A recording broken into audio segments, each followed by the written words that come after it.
Hi, this is Marlene with Miami Ghost Chronicles, and I want to welcome you to another episode of Stories of the Supernatural. Wherever you find us, whether it's a video on YouTube or on your favorite podcast platform, please like and subscribe to us so that you can get notification of when a new show is released.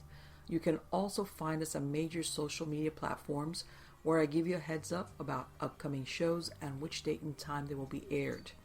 If you go to MiamiGhostChronicles.com, you can find links to the shows, MP3 files which you can download, or links to your favorite platform like iTunes, Spreaker, SoundCloud, and all other major sources.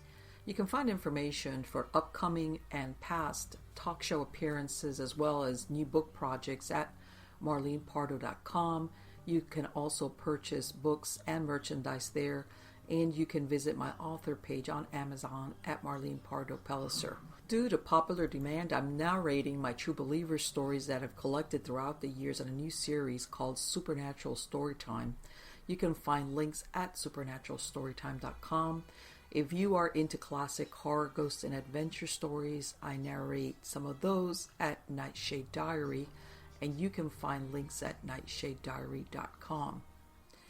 If you would like to read noteworthy news about the paranormal world, true crime, conspiracy stories, and anything that is just plain weird, you can visit the Stranger Than Fiction Stories tab at MiamiGhostChronicles.com. I do want to thank you all for being part of my audience, and I think you are all wonderful.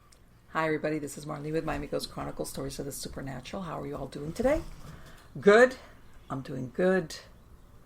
You know, I know everybody always, I get these messages, these emails saying, hey, don't forget to fill us in on what's happening at your little farm there. And so that's why I always throw this in here. You know, even though you won't see this for a little bit, you know, it's high summer here in South Florida, which means a lot of rain.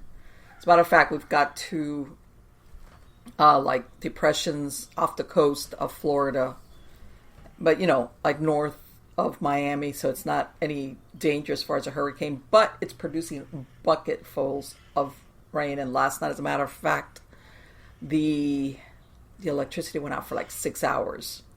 Right at about the time we were going to go to sleep, which means no AC, so it was kind of like crazy. But yeah, it just gave me a hurricane flashback kind of thing. But anyway, guys, yeah, it's good for the farm in the sense of great for the trees.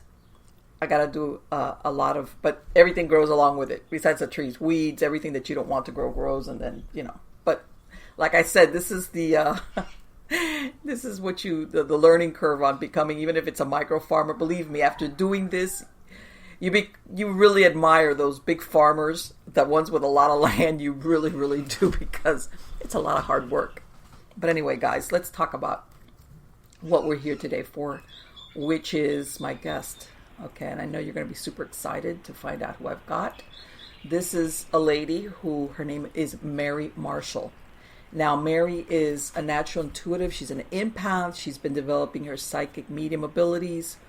She also helped institute and develop one of the first paranormal studies program in the country that is taught at an institute of higher education. And you know, I've mentioned it before in other shows, especially for those of us that have worked in the paranormal field for many years.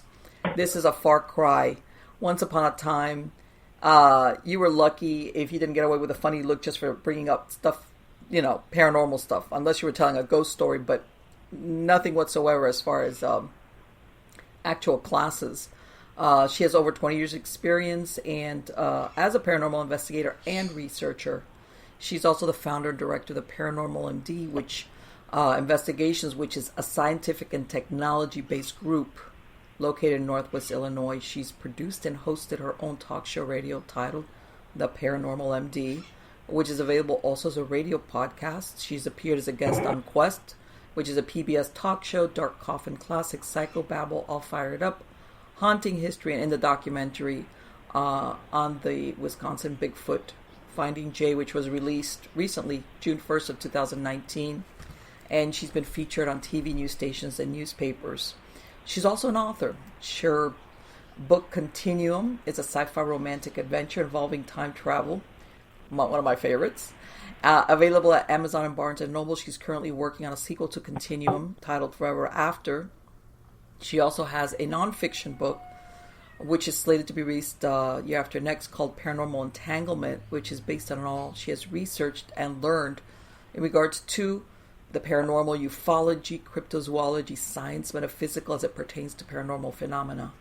And we'll repeat the website address at the end, and it's going to be in the credits of the show, but it's going to be theparanormalmd.com, www.theparanormalmd.com. So let us welcome Mary to the show. How are you doing today, Mary? Thank you. I'm doing good, and thank you. That was such a nice introduction. On the contrary, it is my pleasure to have you as a guest. And as I was explaining to you, what I usually ask all my guests is, how did you get involved in this field? Childhood experience, something that happened to you as an adult, or just one of those things that goes beyond becoming just a hobby? What happened? It's probably a combination of things, in that you have experience. I had experiences that were unexplained and intrigued me, but I think early on, for misguided on my part religious reasons, there's certain things that I kind of stayed out of it. Okay. And then more things continued. Plus, I've always had intuitive mediumship abilities, and that was always intriguing to me because I am so equally left and right brained, in that I'm I'm logical and analytical, and so curious, but also that more spiritual, creative side. And so a lot of it just came to a point where I just needed to know more on a personal sense.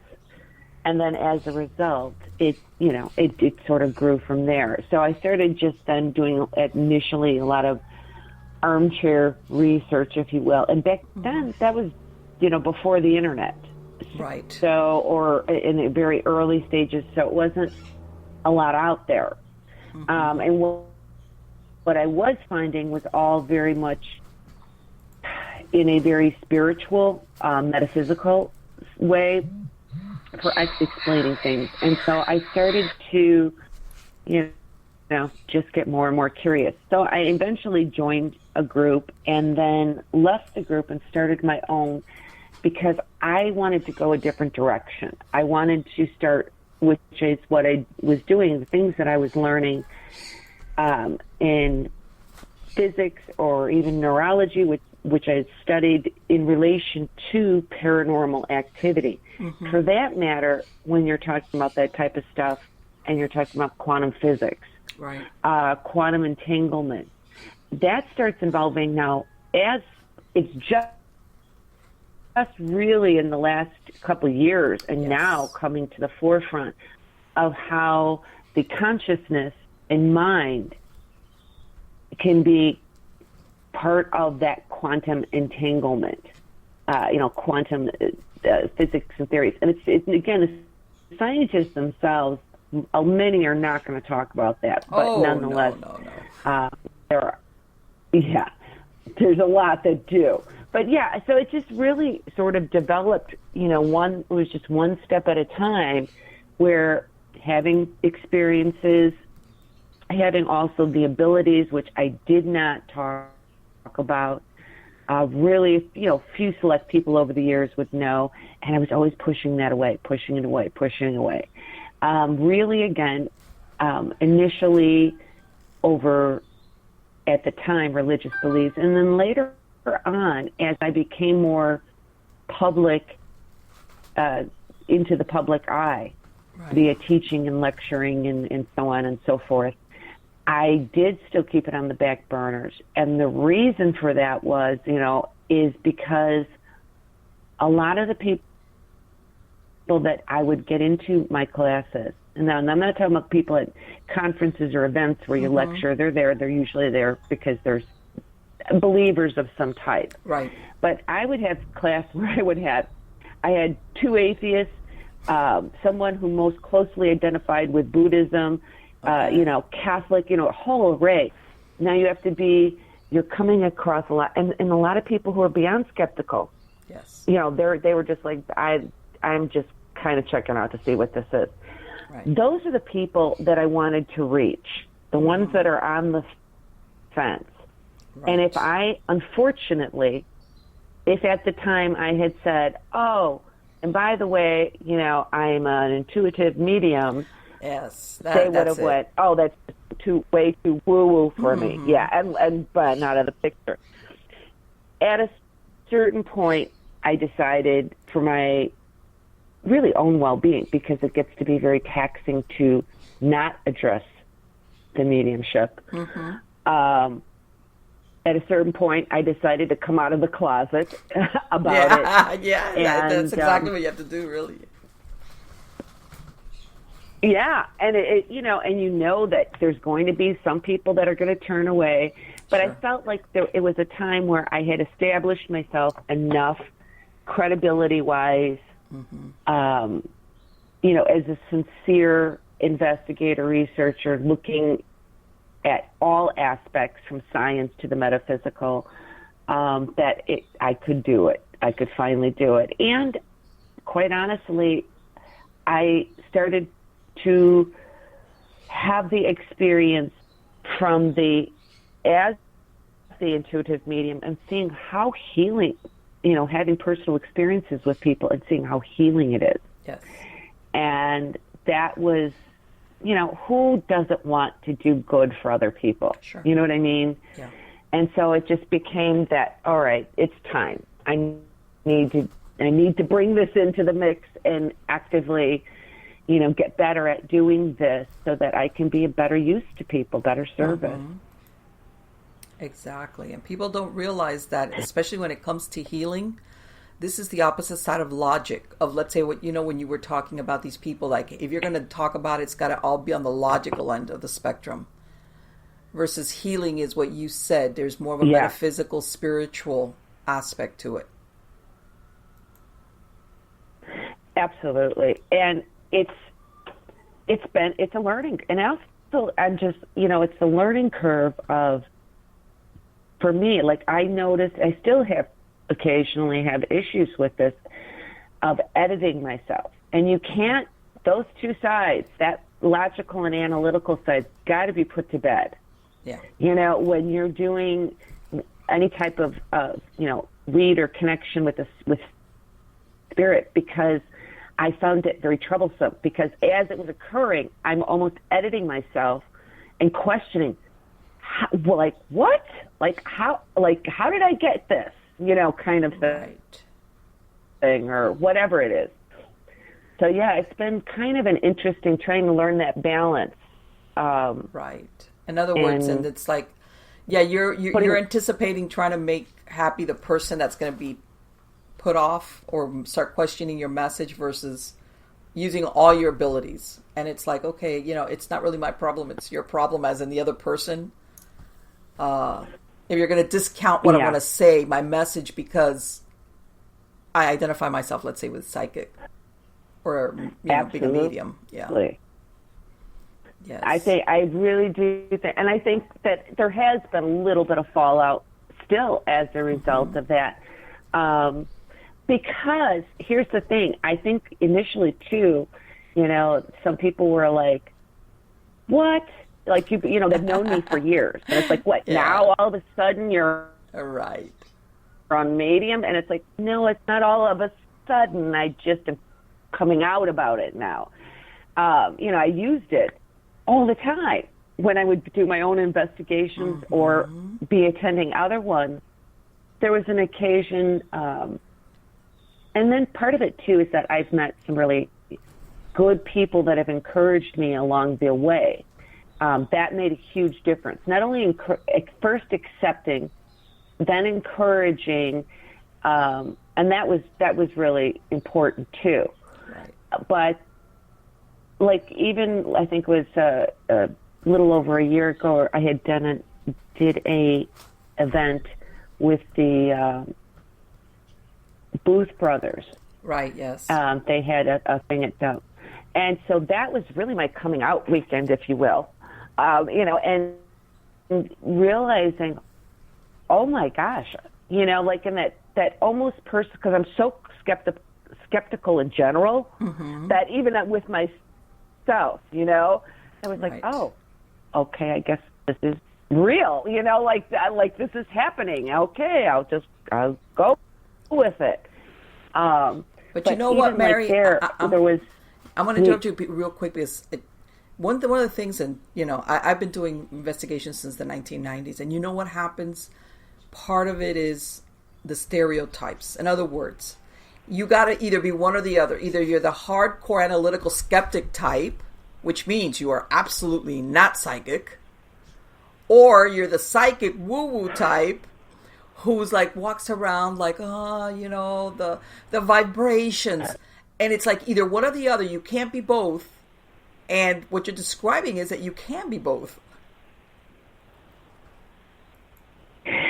Yes.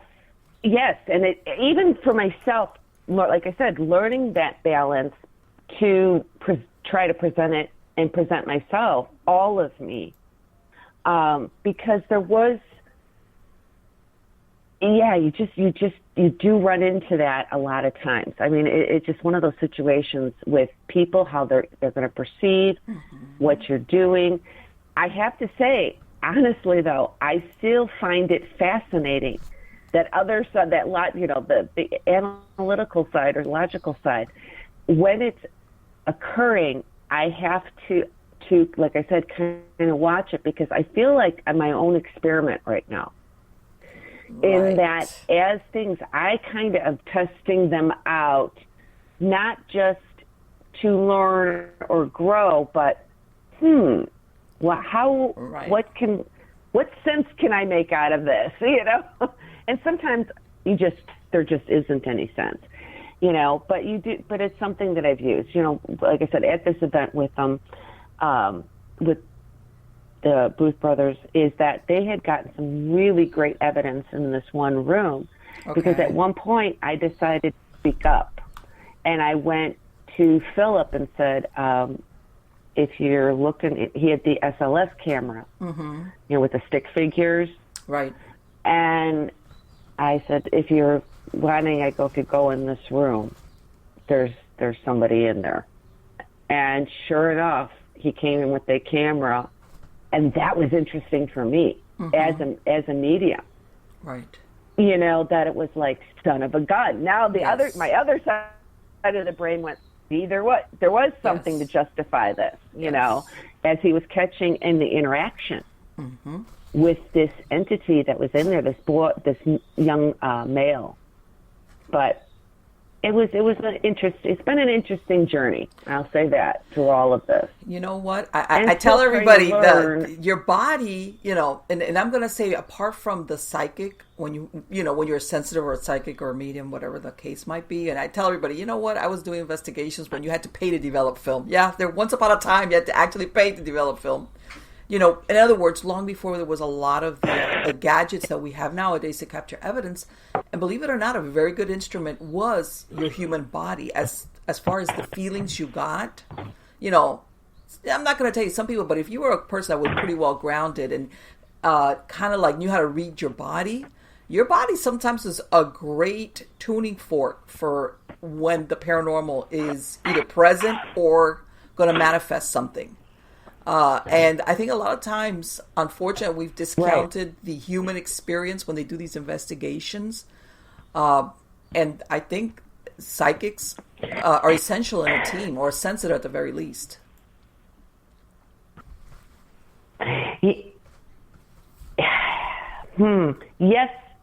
Yes and no. I think it depends on the focus of the team. Okay. And I say that because here's what's interesting. I can't say that, I guess now. I was going to say, I never had a psychic medium on my team, not counting myself. Right. But I didn't even really talk about it with a lot of the team members until after, and it got to a smaller group, and then I, you know, kind of would bring stuff up. And because if you're trying... I still have this idea when I run an investigation of having certain protocols and controls. Right. So I still look at it and try as best as I can to use a scientific method, the basis of it. You can't do it exactly because you can't repeat it over and over the same thing. Right. But and try to set it up so that the evidence that is gained is like in a technology sense, that you're getting that video or audio or graph reads of, you know, electromagnetic fields or barometer changes, whatever, because I think we do need to have that, and it's very important. Sure. And as a standalone, and whatever data is collected, if it's done in such a way, like a public investigation, that's great for the public, but that's not really a true investigation because there's no control. No, there isn't. There isn't. And what I mean by that is, if I had ran a paranormal investigation, every single person that was in that location with me is wearing a body mic. It goes on from the point you walk in. Why do I do that? Because it is really the only absolute, in an absolute sense, true way to say something is an EVP or not. Right. If I catch something on my audio recorder and there's a voice on there, somebody would be like, well, that's cool, but now if I can produce 3 more recordings of people in that room, but only one of them has that voice on it, that's your comparison. That's what you need. Right. Look at same conversation, same timestamp. Or when you have your video, any entrances or exits into the room, as well as using room recorders, where you're going to place it in view of the camera. Again, why? Because I know I didn't leave some mysterious message on the recorder, nor did anybody else there. But how does anybody on the outside know that? Right, that you can guarantee no contamination. So exactly. You're absolutely right. Right. So I do have that, but I do agree with you that there is a value in having, I think sometimes beforehand, having psychic medium go through and give their opinion either before and or after. During, there is a value during. I guess it just depends on the focus. Because sometimes it's really helpful if you know who you're talking to, you're going to engage that other side or spirit more. Right. Than just saying, hey, is there anybody here? And you know what I meant by that is because I've worked with a lot of groups throughout the years, and sometimes there wasn't, how can I say, like an official psychic, but somehow or other, there was always somebody on the team that for some reason was a little bit more sensitive. And it was almost like everybody, when this person said, made a comment, you kind of knew, like, this person usually is the first one in the group. Even though their capacity was not technically, as a team member, psychic or sensitive or medium, that for some reason they were the first ones that would pick up physically on something shifting or changing on a metaphysical plane, that sometimes a person, that, in other words, and this, I think also this happens when you've worked within a team or with a group of people for a bit, that you kind of know. And then there's other people that I call their nails. I mean, it could be a metaphysical freight train that could run through the room, and they don't pick up on it. But that's just the way they are. Yeah. And you know what? It's interesting because you brought that up because something that set me checking on, and it has not panned out as anything solid as far as evidence. And what this is years ago, I was testing myself out privately. So it was me, one other investigator friend who was on the team at the time, and then the person who knew about this location. Mm-hmm. So I went in there, didn't know anything. At a certain point, it was kind of funny because, again, I'm learning at this point. He says, I was just nailing it, one thing after the other. And he says, are you reading my mind? I'm like, I don't know how this works. Yeah. When we started laughing. But at one point, I was in contact with a vagrant that was a spirit that was there. Okay. And the woman I was with, and I didn't know it, just as this was happening, I started to started this physical response where, you know, people talk about getting goosebumps and hair standing on end. As soon as I started to get this, and I'm like, oh, this is my cue. Somebody's here right now. It's not my imagination, you know, kind of thing, because I would just get goosebumps over my whole body. And it was like 80-something degrees in this place. Right. So she passed by me in the hallway, and she had an EMS meter with her. She didn't tell me, but when she passed me, that spiked. Yes. And that later on, I found out about it, and I was like, that's interesting. I wonder then, it would stand to reason that if a medium is in contact with a spirit and they're present, just like it happened by, you know, when she did it by accident, just passing me, that maybe you should get an EMS read. This particular time it happened, but since then, it's nothing that's consistent. So it goes back into my science side of questioning, you know, wait a minute. So how are we physically responding with goosebumps? Right. That something in the energy has changed, yet nothing is showing on a meter. So I'm still intrigued by that. Sure. And you know what? And I totally understand what you're saying as far as a control. When you're trying to, you know, not when you're doing a regular investigation, when basically you're trying to gather proof, evidence that can be, and that's the problem. That it tells them, you know, the disbelievers, the skeptic, the supernatural by its very nature cannot be duplicated on demand. In other words, there's so much we don't understand that maybe we can't reproduce it and say, you know what, I'm going to get this to happen all over again, and again, and again, and then I'm going to have all these, like you said, in a controlled, let's say an experiment or, you know, location or whatever, and I'm going to have everything, and I can capture it over and over and over again.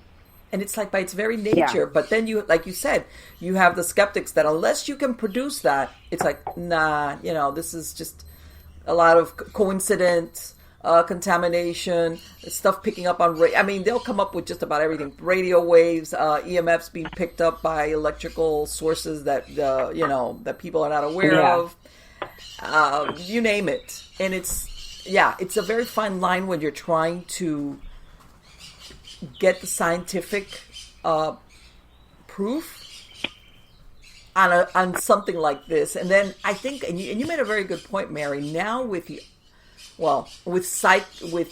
physics point of it, that they're coming out with, well, you know what, physics might be able to explain all these things that people for many years, hundreds of years sometimes, have been describing as either ghost or phenomena or, you know, an apport, whatever.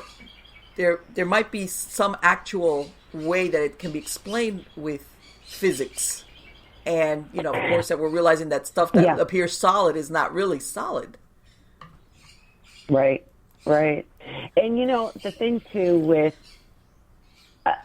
interestingly, is that of all the paranormal things out there, psychic mediumship is the one thing that actually has been studied the most and proved out the most. Because you can take a medium and stick them into a lab room and repeat over and over, looking at things like brain waves, other parts of the brain shutting down, other parts becoming more active. Now, can they tell you, it's always an interesting, can they tell you what's happening? No, but they know something's different. It's changing when a medium says it's changing. And what I mean by that, it's sort of like I've used in my classes. We talk about, you know, science, not a lot of times like crossing that line over into what many would consider paranormal, because, you know, they're afraid that other things that are theoretical they're working on isn't going to pan out. The interesting part is if you look at something like dreams, dreams, our dreams haven't been proven that they exist. Right. And people are like, well, that's crazy because we all have them. We know this. Well, what they can do is, what they have done is someone's sleeping, they notice changes in their brain waves, certain parts becoming active, other parts not as much. Then they wake them up and say, what's going on? Oh, right. I was having a dream. Okay. And so basically, I'm simplifying it. This is how they learn. But the bottom line is those tests don't prove dreams exist. It proves that what people are telling them is happening is that more than likely is what's happening because we're seeing these brainwaves change.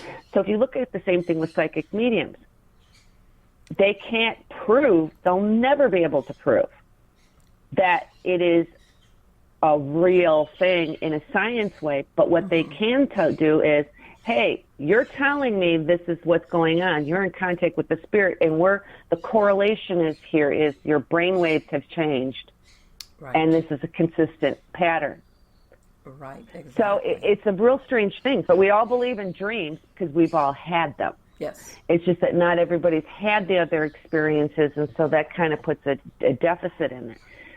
But kind of just to mention one thing that you talked about in general with the whole paranormal is most of the time, I mean, I've cross-trained myself in other fields such as cryptozoology and ufology. The common thread among them all, and really the only I won't say that, I shouldn't say that, it's not the only common thread, but the main is it's now you see it, now you don't. Right.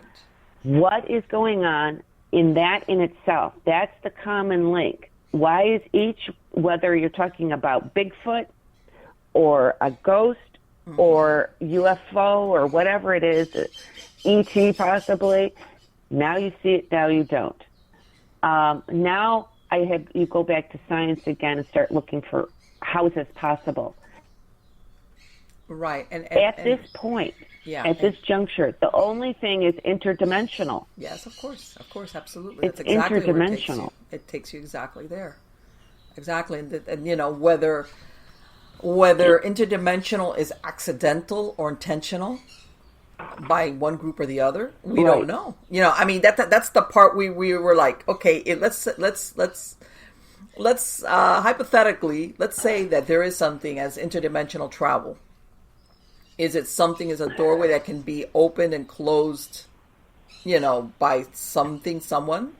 Or is it something that just opens for some reason in certain places at certain times, and then that's when you see certain sightings, like you said, and all of a sudden it evaporates, whether it's a cryptid or a UFO or something, you know. I mean, even people that have had, let's say, battlefield, you know, scenes, you know, and then there's nothing there. What is it? Is it something, or is it a combination of both? Is something being able to come in from one dimension to the other, and when it opens a doorway, other things slip through? You know, like when you open the door and your dog gets out, even though you didn't want it to get through. Yeah. I mean, there's so many ways that could play out. And you kind of touched on something. I think we tend to, in general, in the field, do ourselves a disservice by trying to find the answer to the problem, because I don't think that there is one answer. Meaning that residual hauntings, meaning they're non-interactive. It plays like a film loop or an audio loop over and over, and it happens whether you're there or not. Right. Initially, people thought this is a full-bodied, you know, these are apparitions. This is energy that's trapped, that's left behind. Certainly could be the cause. But some of those cases may be due to the time-space continuum. Yes. Meaning we're looking through a portal, one-sided, you know, like a looking glass kind of thing. You're looking, and we're seeing a scene, and I always use this example, but a woman, in period 1800 period clothing comes down the stairs, goes to the stove, picks up a pot and turns, and she fades away. This happens over and over. Right. Well, maybe we're actually looking at a point in time. Yes. September 3rd at 3:33 p.m. in 1933, and that's all we're seeing is that same 30 seconds play over and over and over. Doesn't mean that there isn't a whole world happening, just like we have happening right now. It's just that we're not privy to seeing beyond that point. So in the case of just saying residual, is it this? Some of the cases may be that, but I don't think that's all of them. Some of them may be residual energy that is playing itself out. Shadow people, another example. Yeah. We don't know what they are. No. I've had cases where I've had no EVPs, nothing, other than people reporting the feeling of being watched and actually seeing shadow people. Mm-hmm. They're watchers. Yes. For all we know, it may not be a human. It may, if it's not human, or is it human and we're looking at something again that's interdimensional. If all the time is occurring at once, is it somebody it could be us for all we know in the future. Yeah. I mean, sometimes, 500 years from now, hearing back. I think sometimes also that, of course, obviously we're relying on our five senses, but like you were talking about the residual, let's say you have a smell, like let's say coffee, brewing or baking, and you ask yourself, how does that work? It's just a smell or, a sound. Let's say certain times you'll get the noise of somebody going up and downstairs, maybe something that was done repetitively, in an older home or something that was there, even if the structure has been demolished. And you ask yourself, how does that work? And I'm thinking to myself, I think that sometimes if we could actually see it, I do think places have like a fabric, which things like this imprint itself there. We just don't see it. Okay. And maybe at that time for many, many, many years, maybe they would bake bread or brew coffee, or maybe these were stairs that were used continuously for years and years and years and years. And like you said, there's no intelligence behind it, but for some reason, this imprinted itself into the fabric of that place.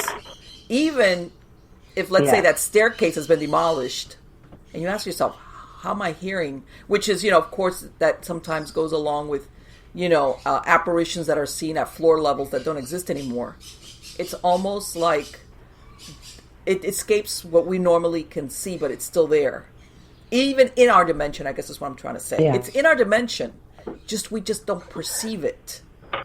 And it's just there. Like you said, it's like a loop. There's no, how can I say, no soul, no, a discarnate that's, stuck in a loop. It's just something built on repetition.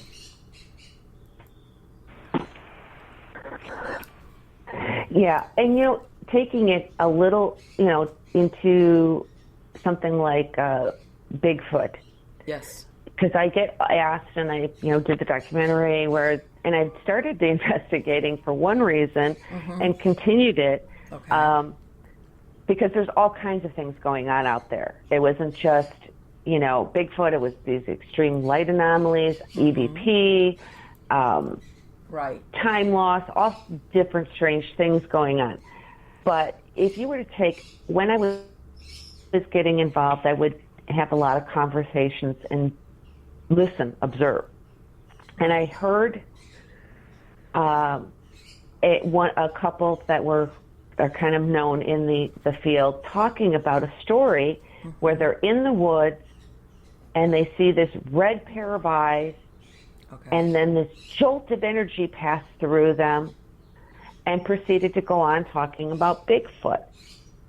I found that really interesting because if I could have relayed that exact wordings of the story but put it into a haunted location, if that same thing was experienced by someone in a haunted location, they would have attributed it to a ghost. Exactly. Not a Bigfoot. Right. So those commonalities, again, of what's happening. So a lot of times I've gotten asked, do you believe in Bigfoot? I think the bigger question here, I always say, is what is a Bigfoot? Good question. Is it an interdimensional being? Is it a ghost? People are like, well, it can't be a ghost because I've seen it, I've heard it, people have had conversations with dead people that aren't there. Meaning that, like, there was at, I don't want, maybe I shouldn't say the name, but there was a haunted location, known haunted location, that's in the middle of a field, nothing around. And people had come in and said, I was talking to your caregiver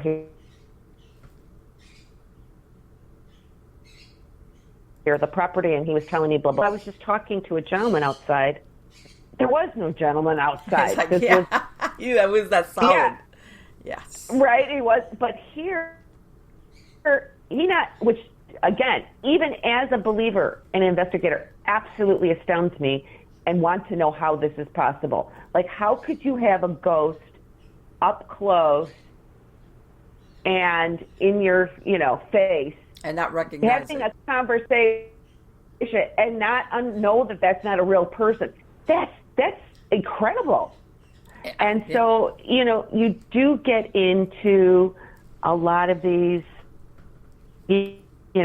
situations where, for me, it's now become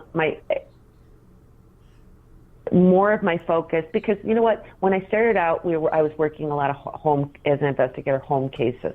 That's all I did. Right. There were very, very, I don't even know if they had any pay in places back then, but soon they did come on board. Well, now that's 90% of what everybody's investigating, rather than homes. So it's a different focus. My focus turned from, which I still, if there is a case where a family needs help, I certainly am all over doing that. Yes. But, now it's sort of changed into the science side of it, going, how is this happening? We know all, because I always, and I'm going to use this, I hate to do this again, but I always use the Bigfoot because it is one of the most skeptical and totally understand why things for people, because we think Harry and the Henderson Cell are programming. You're right. I was that person. My good friend, Jay, when we first started going out, I was like, okay, what's he up? See what my crazy friend Jay is up to, jokingly crazy, saying that. But he, behind his back, and I tell him this now, behind his back, I would be like, secretly rolling my eyes. Oh, Bigfoot, Yeah. But then I finally realized my own paranormal prejudice of all the crazy things that I've talked about and have witnessed. Why am I here to judge this? Even more so, in defense of all these people who do go looking for cryptids. The most logical thing we have inside is math, is numbers. They don't lie. And the probabilities alone, there are too many people with too many reports. Yes. They all can't be crazy, and they all can't be misidentifications. Right. People are experiencing something. Yes. What it is, that's to be determined. But probability itself states some of them have to be spot on. No, and that's not taking into the account the people that never even talk about it, because there's a bunch of them that have had experiences, and just he said, "I'm never going to tell anybody about this." Exactly. Oh, you know what? And I've even done that for over things. Well, and mediumship would be one of them. Yeah, keeping quiet about it. It's sort of like I always tell people, you need to. In the world of how people are going to view things, you need to choose your crazy, kind of thing. And so I was like, all right, how am I going to balance this? But it's one of those for me. And like I said, and bring it back even to the mediumship, it's the same thing, where I feel that it intrigues me as a researcher. It intrigues me, the process. And then something that did get lost as I was saying in the beginning, you're doing more home cases where you're really working with and helping people, that the whole shift is moved. It's shifted. It's moved. And so bringing the mediumship back into it, or out, I should say, allows me to be able to help people again at a personal level, while still doing now a more scientific investigative research of paranormal events. Right. And this is the thing. And let's go with what you were talking about earlier, the Bigfoot. There's going to be people out there that are saying Bigfoot is absolutely a live animal, human, whatever you want to call it. There's nothing metaphysical about it, in other words. This thing about it going, from dimension to the other. You're going to have the people that are, no, this is strictly a physical, live thing. Okay? It has nothing to do with ETs. It's just really good at camouflage, and it's learned how to stay away from humans. Okay? And then I think we're going to, like you said, which I think is very plausible, by the way, is the other camp, which is starting to acknowledge, well, maybe this explains why these cryptids have not been found or captured, or how can they be so elusive? Especially now with all these cameras, trail cams and all this stuff that people could use, and again, they're not captured. And for example, the other day I was listening to someone talking about dogmen, which some people, consider them like the number 3 as far as classifications of Bigfoot, and other people see them as totally separate. And somebody, I can't remember, says, oh yeah, they're commonly, sometimes they seem to be attracted to cemeteries. And I was like, that's a first. I've never heard of that. It's like this can go off in so many directions. And who's to say, well, what that's valid or that's invalid? You never know. Yeah, and here's the thing, because there is clearly 2 camps, so to say, in the Bigfoot and even in Dogman, like Beast of Bray Road type of where you've got the ones who say it's like flesh and blood, it's just a species we haven't discovered yet, and then you have those who go, it's interdimensional. Yeah. The reason you have to go with interdimensional is, again, I think there might be a multitude of things that people are experiencing. In my opinion, I think that there have been some legitimate cryptid sightings, but some things, again, I saw this big mass move like the wind, super fast from tree to tree, and they attributed it to Bigfoot. Maybe it isn't a Bigfoot. Maybe that is some type of, energy or ghost-related thing, and maybe we are in such an infancy in all of these fields.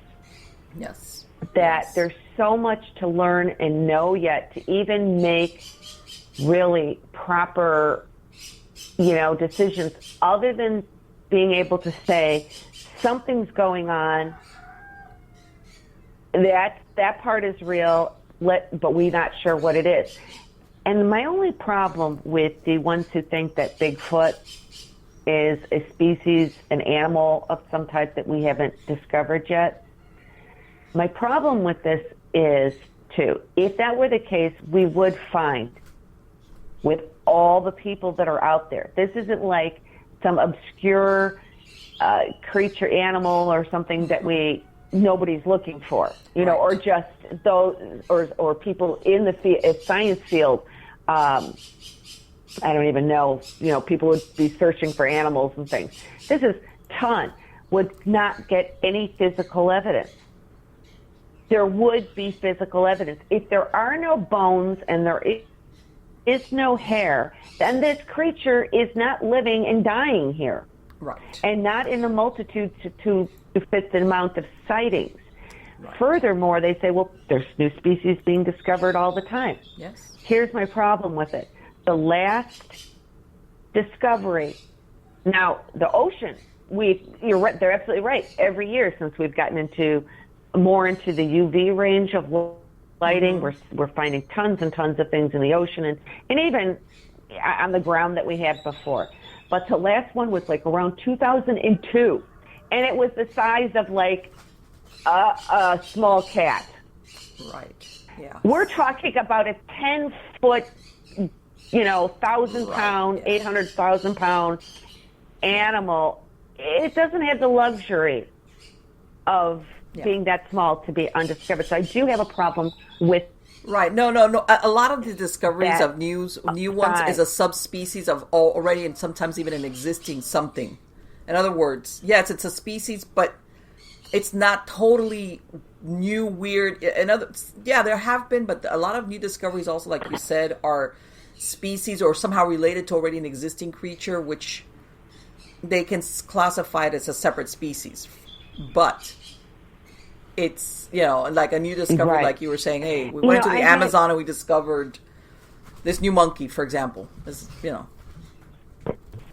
Right. Again, areas that are not extremely populated, not everybody's looking for things. Oh, of course. This happens to be one that, should be on the radar. And one of the things, like recently I was out with Jay, and 12, 15 feet in front of me, it was pitch black. Mm-hmm.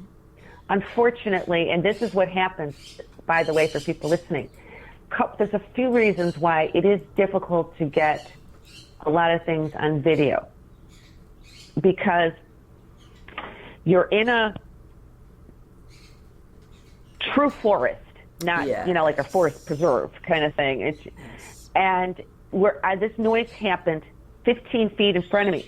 Did I have my video camera ready? Yes. The problem, and I the lighting sometimes is bad. Well, and you can't get in. The brush is so thick. Yes. That's why I like winters. I like to go out in the woods. As much as I hate the cold, I like winters better because you can see and you can go to whatever. Now you physically cannot get through this brush because of thorns and how tightly woven it is. You can't get in there to even try to see what's going on. So the best you can do is use like thermal imaging. Mm-hmm. Try to see and that's what we do a lot of times is you hear something, you pull out the thermal camera, is anything showing up on it? Exactly. But if something's behind a tree, we're not going to see it. But in general, we're not seeing anything. So I hear what sounds like a huge tree branch break. Mm-hmm. And I just sat there and waited for the next because I can't get in there. Right. So I got to wait for it to come to me. And nothing ever happened. We did pull out, by the way, the camera. I will say this, the depth that this could see to where I heard this noise, something should have showed up on that thermal camera. Right. And it didn't. Yes. So again, that makes me go, this is not a flesh and blood person. Well, it could be, but this is not a creature that lives here. Right. This is something that's coming in and can come out.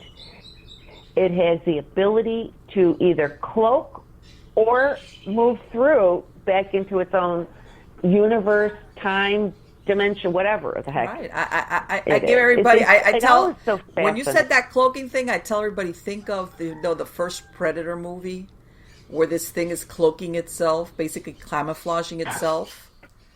And once they know what to look for, they realize how to find it. Yeah. And everybody thinks of that as total sci-fi because it was a movie, but it could be very much real. That's really interesting you brought that up because it's not something I talk about. But actually, again, I am, I've done most of my wood stuff with Jay. I do it with other people too as well, but him and I have had that discussion. Mm-hmm. As crazy as it sounds. And the reason is because both of us have had the experience, not when we were together either, of seeing and this is how I described it. And then we finally said, when we both used that, we're like, yes, that's like a perfect example was that movie, Predator, is it looks like heat waves. Yes. It's this kind of clear but distorted view that has a shape to it. And I've had this happen twice. Once was in the woods, believe it or not, once was coming home. And I still laugh about it because I don't know what the heck it was I saw. Okay. But there was something, I was coming home at 1 o'clock in the morning, and there's a lot of, back roads that or out in middle of nowhere roads that I would be taking coming home. Mm-hmm. I saw, and I don't know what it was, something in the road. And I was trying to describe it, and I said, when the heat, and you get that, and it's so hot outside, and you get that wave, like, off the ground. Yeah. I'm like, I stopped. I got to the point that not only did I see it, I was so seeing something that I stopped my car. Wow. I thought I was going to hit a deer or something. Yes. You're waiting for something to pop out. Realizing that it just, something, and it dissipated, and I was like, okay, that was crazy.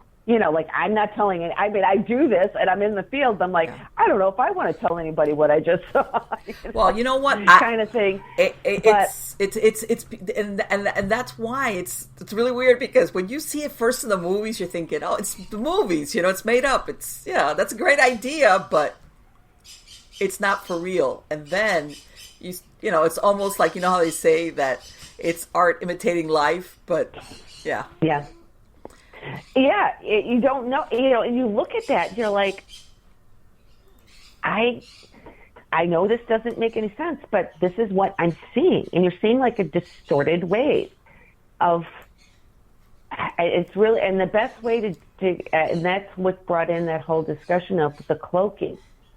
Here's an interesting thing, though, too, about it, is we have to realize, looking outside of the stories, mm-hmm. I'm telling now, is that if you do look at science, there is, or not even science, but just what we're doing, there's experiments that are currently going on at many universities across the country and around the world that involve cloaking.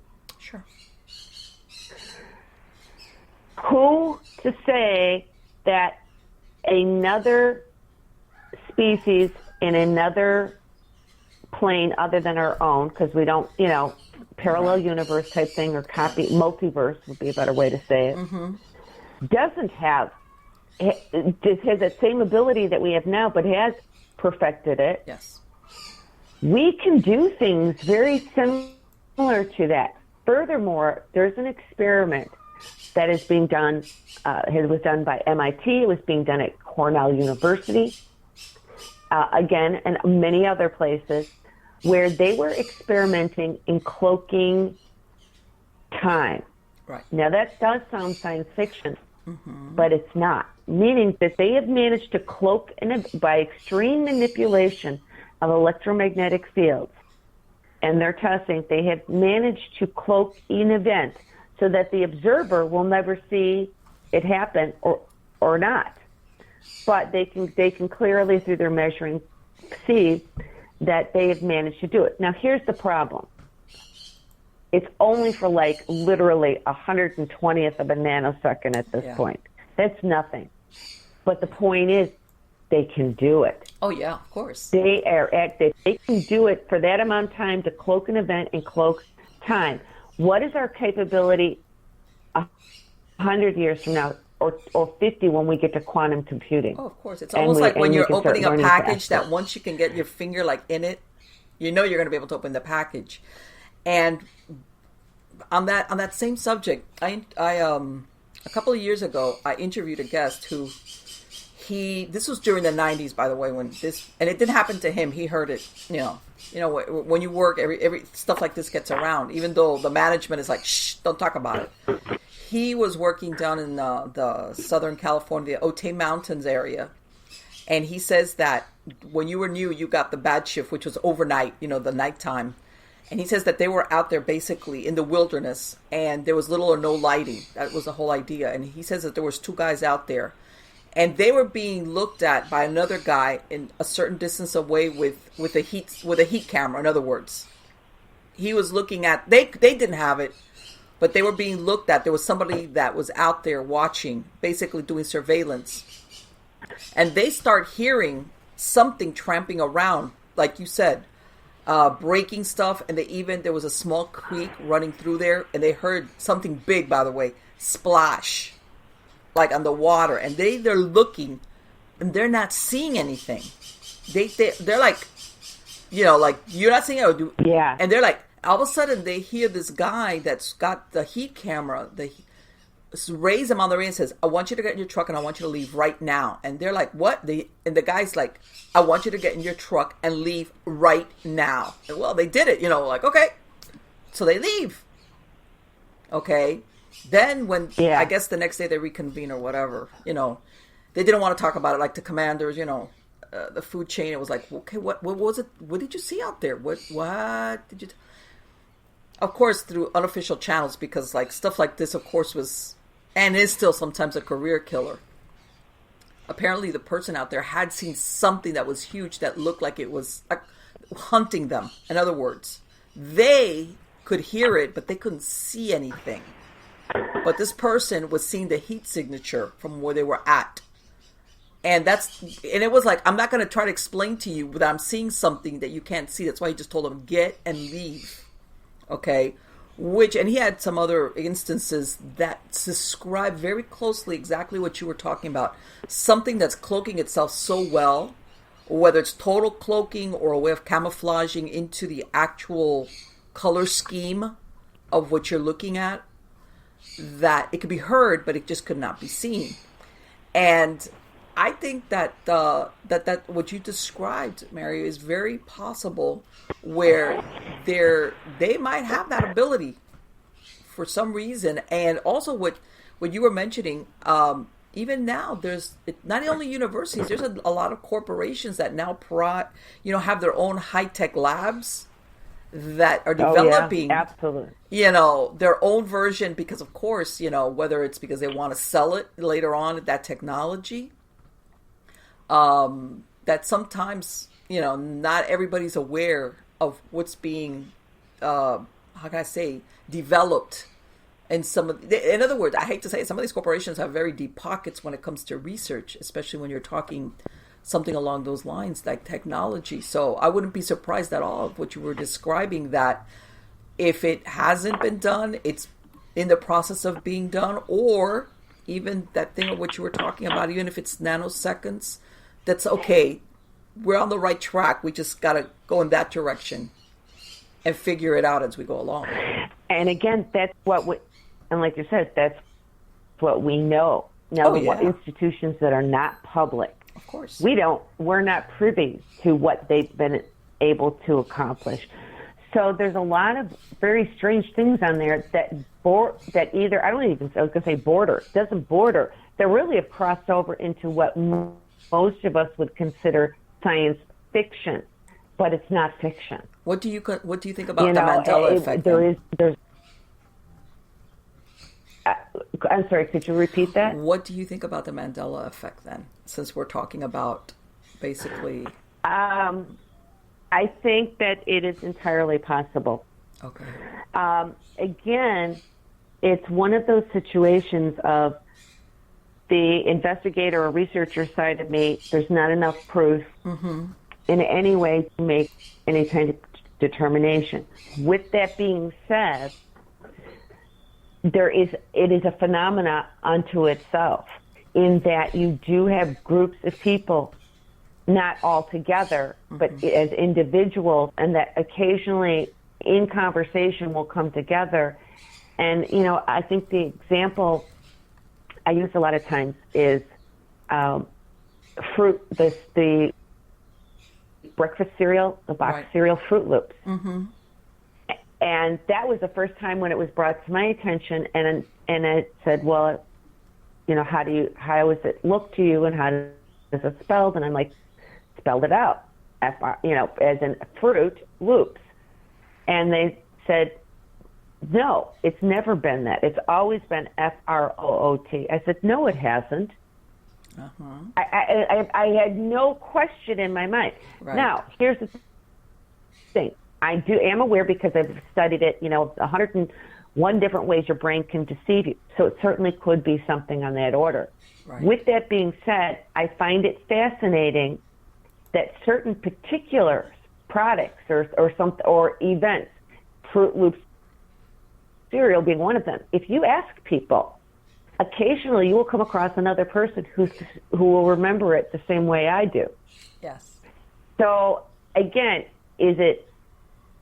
I don't know what to make of it, but I think it is entirely possible that that things in events have changed. We wouldn't know it, because here's the thing. Let's go back to that experiment I just said. Mm-hmm. In cloaking events, essentially cloaking time, that they're able to do, not real successfully for any length of time at this point, but at least they've got their foot in the door. Right. If they can do that, one of the things I just mentioned on it is the observer will not notice a difference. Yes. It's a domino. Mm-hmm. It's just going to fall boom, boom, boom due to the time. And so if all the time is occurring at once, and we're talking about space-time continuum in space, that means that year 1 and year 5,000 are all occurring at the same time. So if one changes here, it's going to change all of them. I think what happens with the Mandela is that if this is and I have to, with all the other crazy stuff I talked about I have to be open to this, right, is that if this is occurring, then what is happening is that there are occasionally a person, just like we're with mediumship, who can sense energy changes, right, somehow have fallen through the loop, and they have retained either a double memory or a memory. Yes. And they did notice the change. Right, and that's the thing about the Mandela effect. Usually you notice it after it's changed. In other words, you never know ahead of time, I'm going to observe this, let's say the box of cereal, whatever. So, in other words, you notice it after supposedly it's different. So it's like what you were describing. Is it Mimi? Is it my memory? I'm so certain that that's not what it used to be or spell. And you're like, but then you start questioning your own memory. And you get that. Right. And then, like I said, you have the phenomena where that, 1 in 10, I don't even know what it is, but 10, 15 other people have that same memory. Exactly. And then it becomes intriguing to, well, how does this happen? And it's not something you question. Who's going to look back at, something like Fruit Loop cereal unless it's brought to your attention? Yes. And, it'd be interesting for the listeners if each listener were to question themselves on that. I'm sure that there's going to be a certain portion that are going to go, wait a minute, it wasn't always FROOT. Right. I ate that cereal. Yes, I looked at the box every morning, whatever it was. Exactly. And I didn't even eat the cereal. Right. So, again, it's not something that comes up in conversation. No, and let me tell you something. I remember it as FRUIT. I remember it as FRUIT. As fruit, like as in Fruit Loops. And yeah. And again, it's like... Isn't that strange? It's just so strange. Well, and I don't know if you're familiar with that movie, the trilogy, The Matrix. And there's one part of it where basically they, when they go into this Matrix world, the people that are involved in it, one of the things they realize that they've got, that something's coming through that from basically this, I guess this outside world, because the Matrix is make-believe, is when any of them experience a moment of deja vu.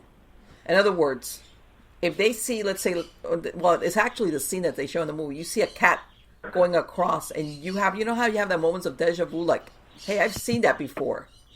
For them, this was like basically a hiccup in the Matrix, that something was going to come through. And then, of course, it's what we were talking about. It's Hollywood's version, but why is that so far-fetched as far as explaining moments of deja vu?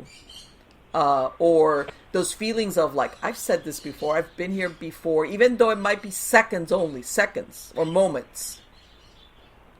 where there is Yeah. some crossover of one version of that reality that has happened before.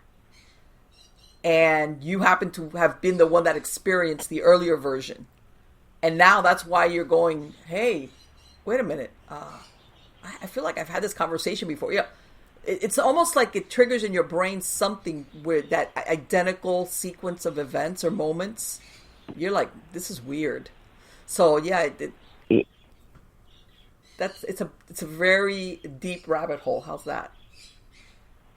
Yeah, there. I was just going to say, there's, if you look again towards things like, one, if something changes, we've talked about like the domino effect.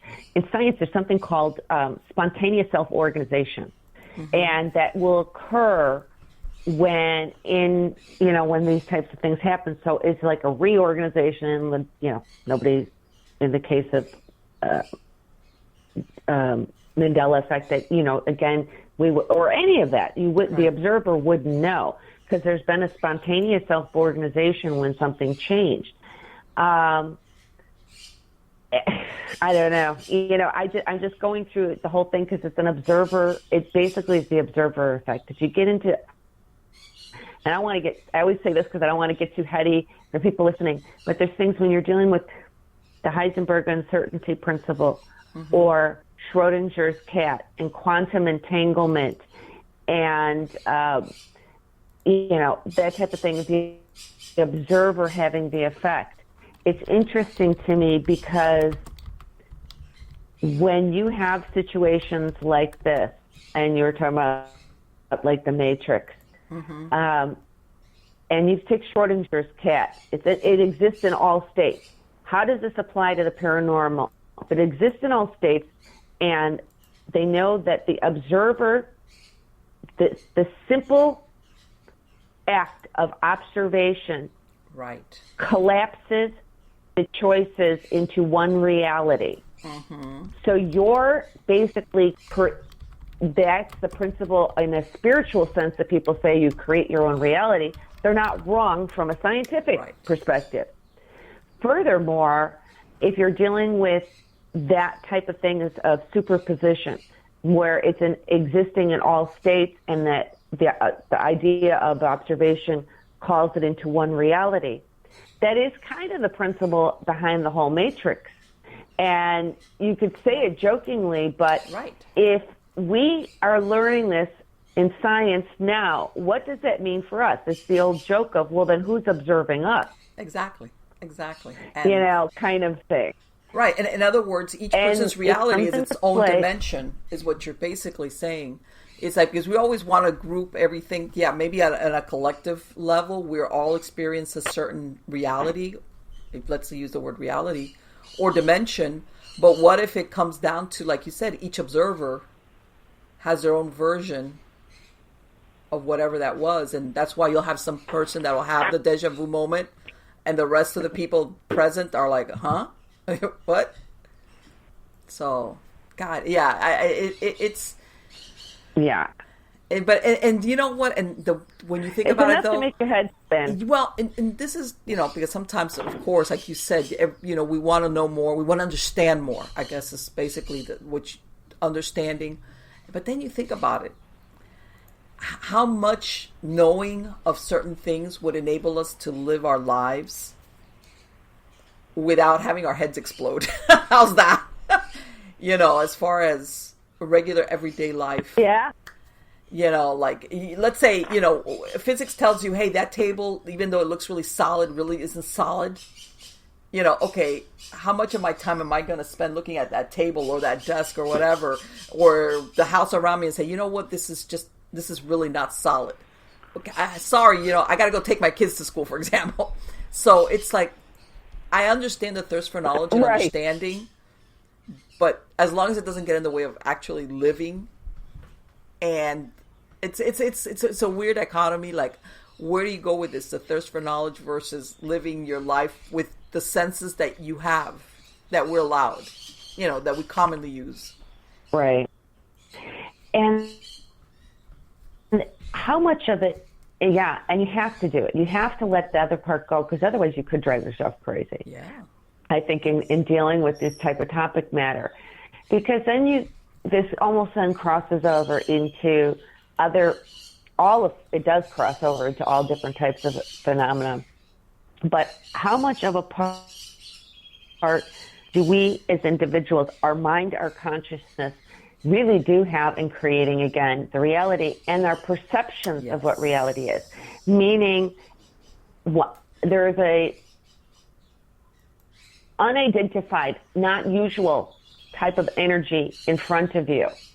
You can't see it, but maybe you're feeling it, you're tuning into it, or maybe you do. But you're going to use what your level of understanding is, what our educational level of understanding things is, and so on in that order. And where I'm going with this was, again, to talk about our part. How strong of a part do we have in what we are seeing, in what is our reality? For instance, is looking at things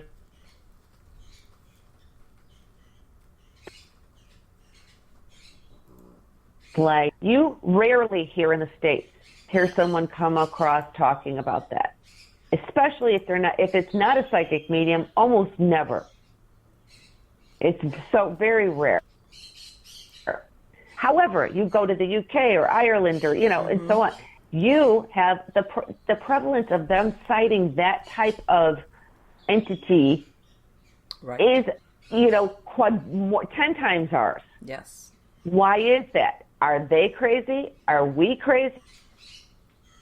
Or we're seeing things, we're getting the same energies, but perceiving them differently according to our cultural beliefs and knowledge.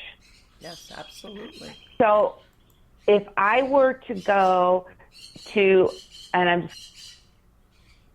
going to say Ireland, and go to some place where it has a known, by the locals, is known for sightings of fairies and gnomes, is it possible that I would go to that same location and I would see a ghost of a person? Right. Or something other. You know what I'm saying? So some of what we're seeing is, I think we're perceiving it according to whatever and that's why culture becomes really important in the paranormal field. It's understanding to what my belief system is and what knowledge and memories I have to be able to relate this to something. Because that's what our brains do. They try to figure stuff out. Right. And so I think it's real. I totally agree with you as far as cultural beliefs, expectations, or what Einstein said as far as friendly or unfriendly universe. Whether it's the same thing, but it's how you perceive it that you reach a certain conclusion. Or like you said, we're all subject, but because we see it through the lens of expectations or, maybe what you've heard since you were a child. I mean, it could be a million things that influence what you actually see or perceive. Yeah. And so again, I always try to, particularly in the classes, is to really give a sense of empowerment to people, the students, because whether you're dealing with a ghost or you're dealing with whatever type of phenomena, you really understand your part in this all. You're not just the observer. You're not just a bystander. You are part of the equation. To what degree, we don't know yet. But, I think that our conscious minds are able to create much more than most of us are willing to give ourselves credit for. And then, in general, I will say this about the whole paranormal field, and that includes, I tend to include all the other cryptids and all that into it, is that I think a lot of what we don't understand and we consider supernatural or paranormal isn't really paranormal at all. Exactly. It's normal. Science just hasn't caught up to how to explain it yet. Someday, a lot of it will, I think, be explained. Some will remain mysteries for maybe 1,000 years to come, or may never get an answer. However, I think a lot of what we are toiling with and struggling with right now is normal. We just need to learn that it's normal, and how it works. Our knowledge hasn't caught up yet. Oh no, yeah, and we're gonna have to really, and and I think it's a slower process where people, let's face it, we're creatures of routine, of what we know. That's how we function best. And I think I'm going to give a perfect example. Even with all this information that's coming about it, whether it's UFOs, whether their origins are us or extraterrestrial, I think the moment that we actually saw concrete proof, there's a lot of people that sit there in the corner and go, "Oh no!" They couldn't. A lot of people could. Some people would do that for 24 hours and then say, "Okay, wow." And then there's the people that it's like, okay, if UFOs or extraterrestrials are real, what else that I thought didn't exist does exist or could exist? So I think it would be a process through maybe, before we would be able to function normally, within because we kind of want the safety of our beliefs, because even when they come out with it, like you said, cryptids or cryptozoology, it's, oh, well, yeah, it could be, but let's face it, nobody's ever produced the concrete, undeniable proof that this is real. And then that opens the door to so many other things that I think a lot of people sometimes, which is, I'm not going to say all of them, but there's a lot of hardcore skeptics that's in reality the root of their skepticism, and that they're unable to even entertain the idea that it could be real is because then how can I function in this reality if that does exist? You know what? That's very true, because I used to find when I would work a lot of, family home cases for being called in as a paranormal investigator, is that it was generally the male head of the household who was the most skeptical. Yes. And you know what? And it's a good thing.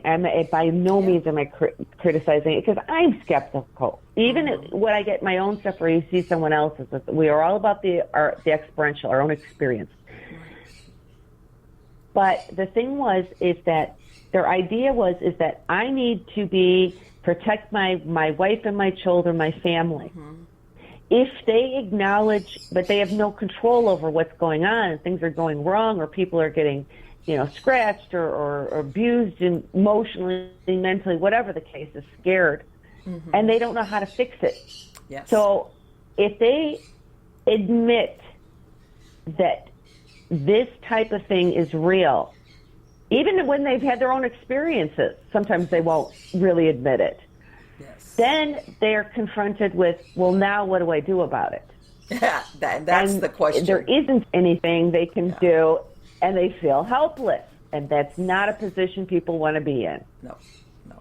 Yeah. They want to know. And so I think a lot of times the skepticism comes from not necessarily an educational viewpoint on their part. It is simply a control factor that they subconsciously or consciously need to do this to maintain, to keep going forward.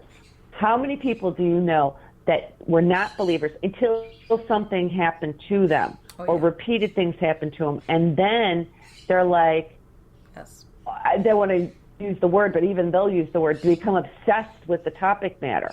Yes. Because they're now have been confronted, and now I need to try to figure out what the heck is going on.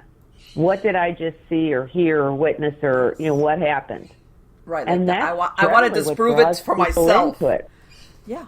Or you have the other ones who have sometimes that one isolated incident. It's not even one isolated incident, and they tuck it away.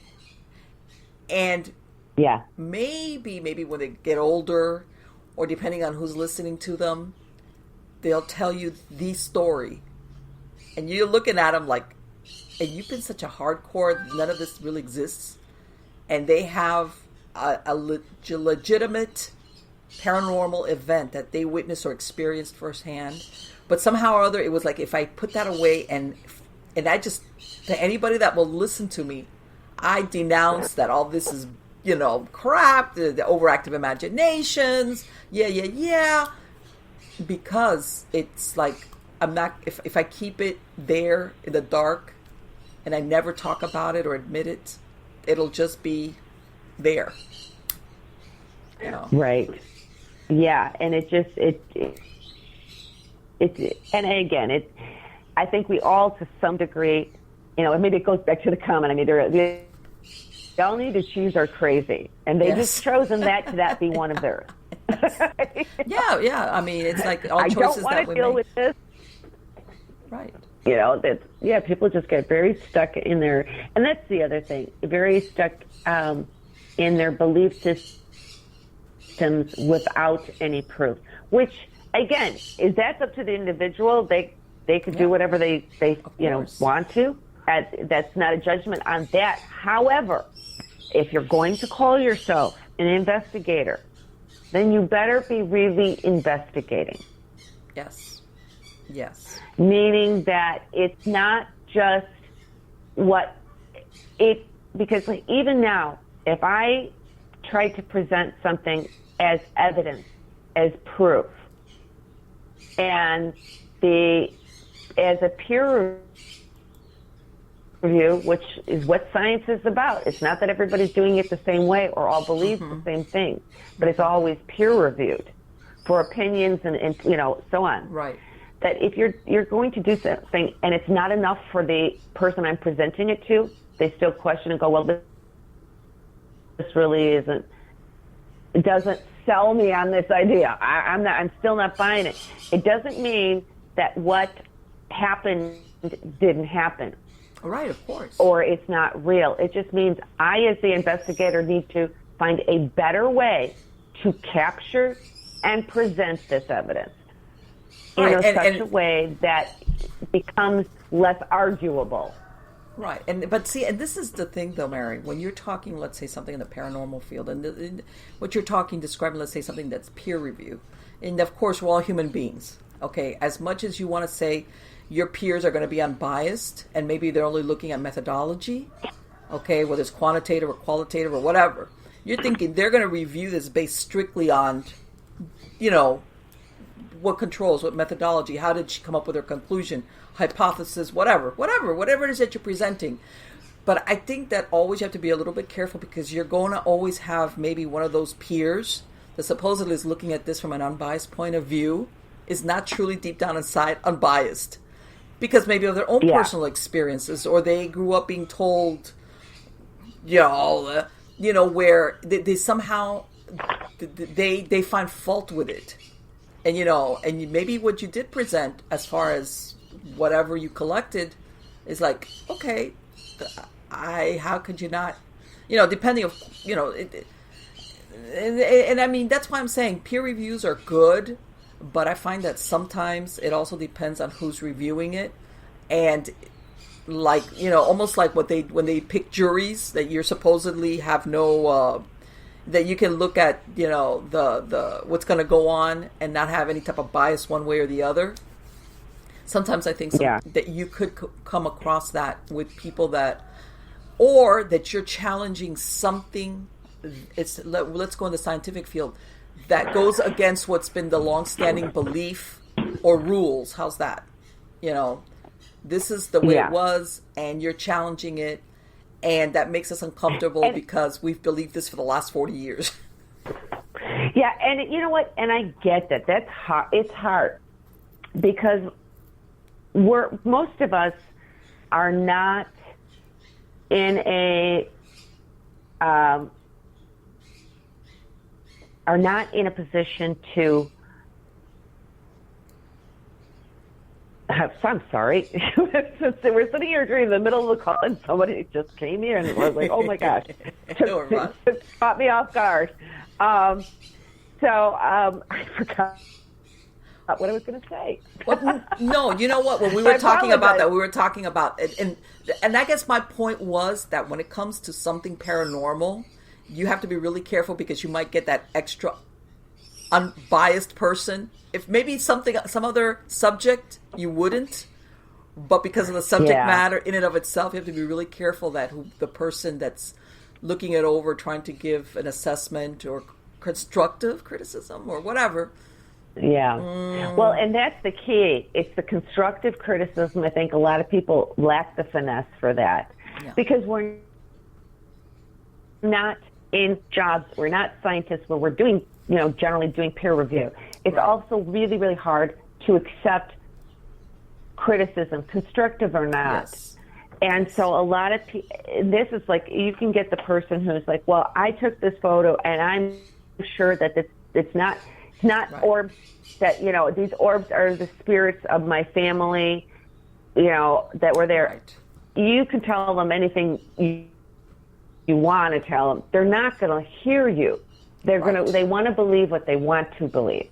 So I gave up years ago trying to say, well, here's the 10, you might want to entertain these other 10 possibilities first, beforehand. And they're like, nope.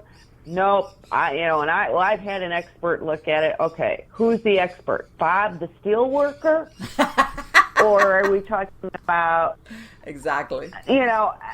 And that goes for me. If somebody were to, any of us in referencing, that's why I always push for things on the science side. I would love to see this become its own field.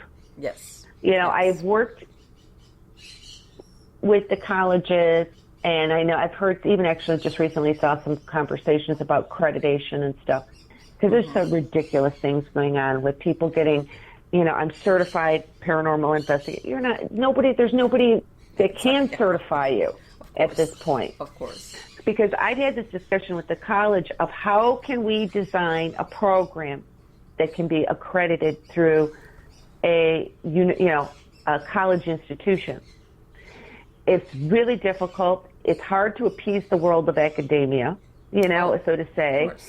And the only thing I can think of is designing it in a pyramid fashion, in that you can take all these other related topics and then tier it up to where you get to, and I've tried to, but it's a lot of work. It's a lot of time that the universities aren't willing to put into that right now. You do have parapsychology that does encompass most of what we talk about, but maybe not the specifics, but the general, ideas of things. And a lot of their focus is also on the actual human being the agent of what's being produced versus, let's say, a supernatural agency. In other words, whether you're talking kinesis, psychokinesis, or, in other words, that it's not really supernatural because maybe they don't understand how it works, but that you're the one or the human, in other words, is the one that's producing that effect. So, and that, again, we're cutting the supernatural out of it. And they study a lot of history. Oh, yeah. Yeah, and so the parapsychology is probably the closest we have, but there's a lot of really theory and history. There was a lot of experimentation, so even in that field, it's gotten a little iffy, a little loose on how things are, what's being acceptable, and not as much being done in ways that it has been done before, as far as experiments. Yes. But nonetheless, it's a solid starting point. Yeah. We're going to go round and round in this field if we don't start, and then this just sound weird, just being a whole lot more tolerant and nicer to each other. Yes. And the reason is because if we want to get to a point to be, I've had over certification, we have to change a lot.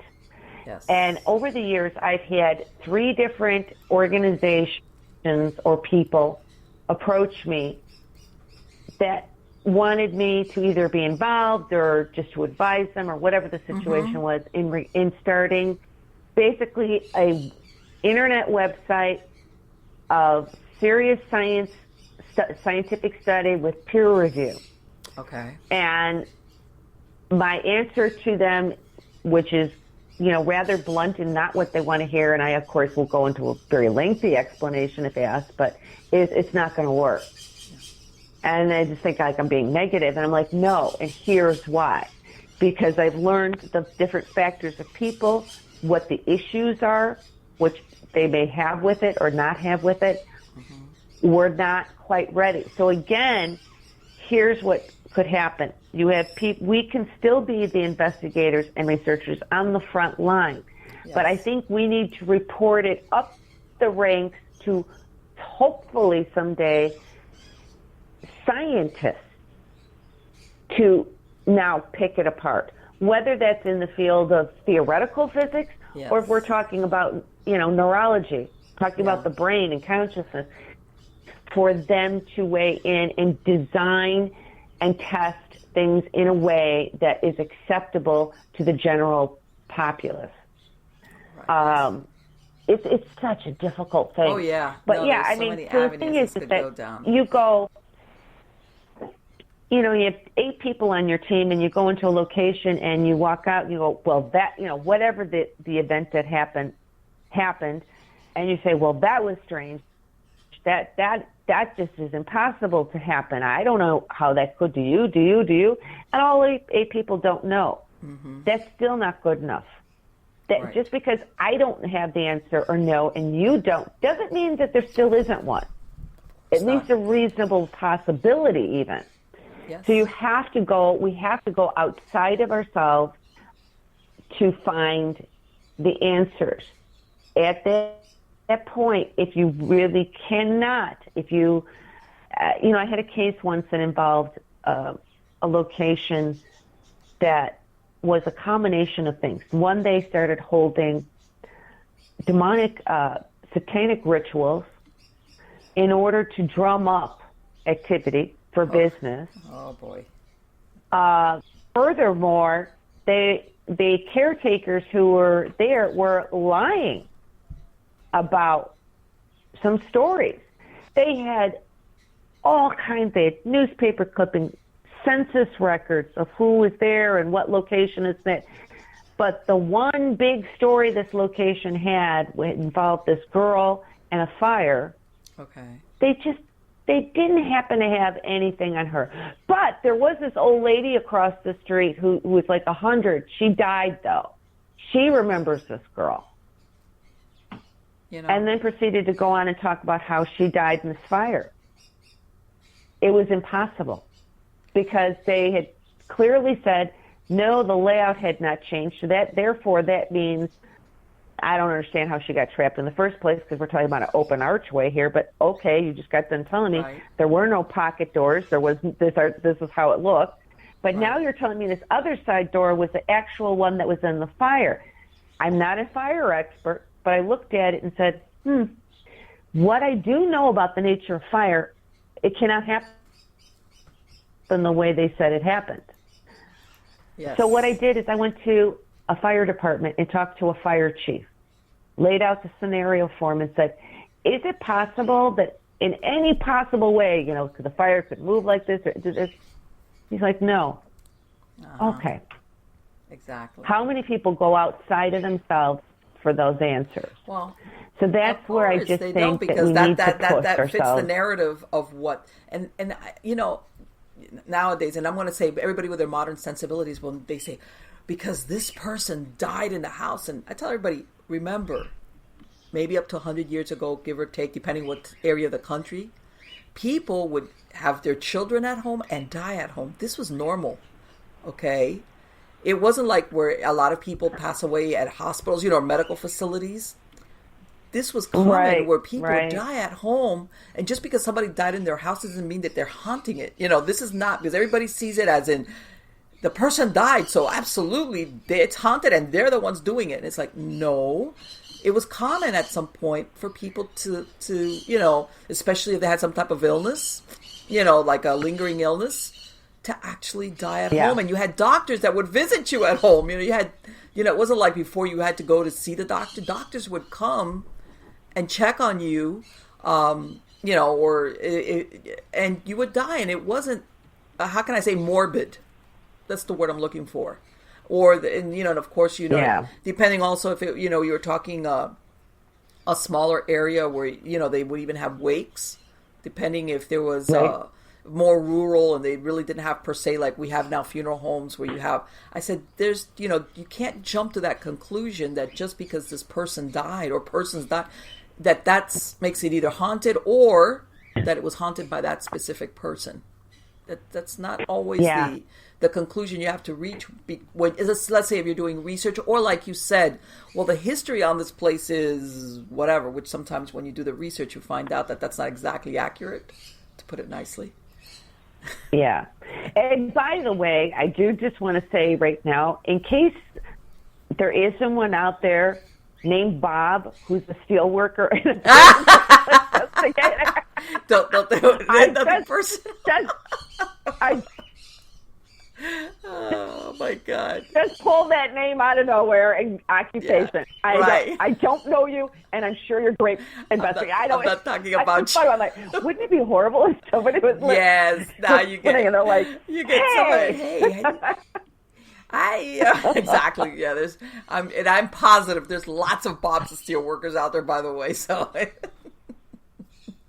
Anyway, Mary, I want to thank you. No, I'm going to be in trouble. Let me tell you something. And I was going to say, and I want to put that out there. In this world where somebody's always easily offended, yes, there's some Bob's and Steel workers out there. Or somebody's going to say, hey, Bob, they were talking about you on that podcast.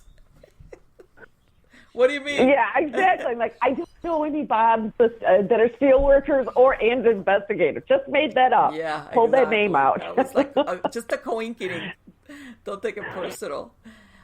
Mary, I want to thank you so much for spending this time with me today and with the audience. You have been absolutely wonderful. And I think you bring a perspective that unfortunately with a lot of the reality TV shows is totally lost when it comes to actually, in other words, you're pursuing the paranormal not for sensationalism, but because you really want to gather evidence or something, more, how can I say, tangible.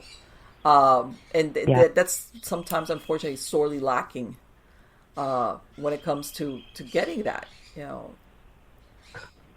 right? And we need it. If you're, like I tell everybody, if you're really serious about this field and that you're really interested in it, besides, let's say, reading a story about, either a ghost story or somebody's experience with a haunted house, if this is part and parcel of it, wanting to get some type of definitive proof beyond, and I know there's people out there that have had their own first experiences that they say, if nobody ever believes me, I know what I experienced, and that's enough for them. You understand? Yeah. Like I don't need to convince anybody about this, but for the person that wants to go beyond that and say, I want to find a way to get that or understand it. Also, understanding is very big. This is your perspective. What we were talking about is that's way up there, believe it or not, and it's very stringent, but it has to be. If you want to produce something that people will believe and that the skeptics can't poo away. Yeah, and again, I don't think anyone who wants to do it more in a hobbyist way should be discouraged from doing it. Right. By doing less, it's not anything that's bad. It's just understand where your experience and whatnot in the field, where that is, and what you're doing. And really, like I said, I think even amongst ourselves, there's other divisions because, and I'm one of those people that I try to find what is that balance again, and not crossing a line between entertainment, right? Don't get me. And there's nothing wrong with it if that's what if you're taking it as that. How's that?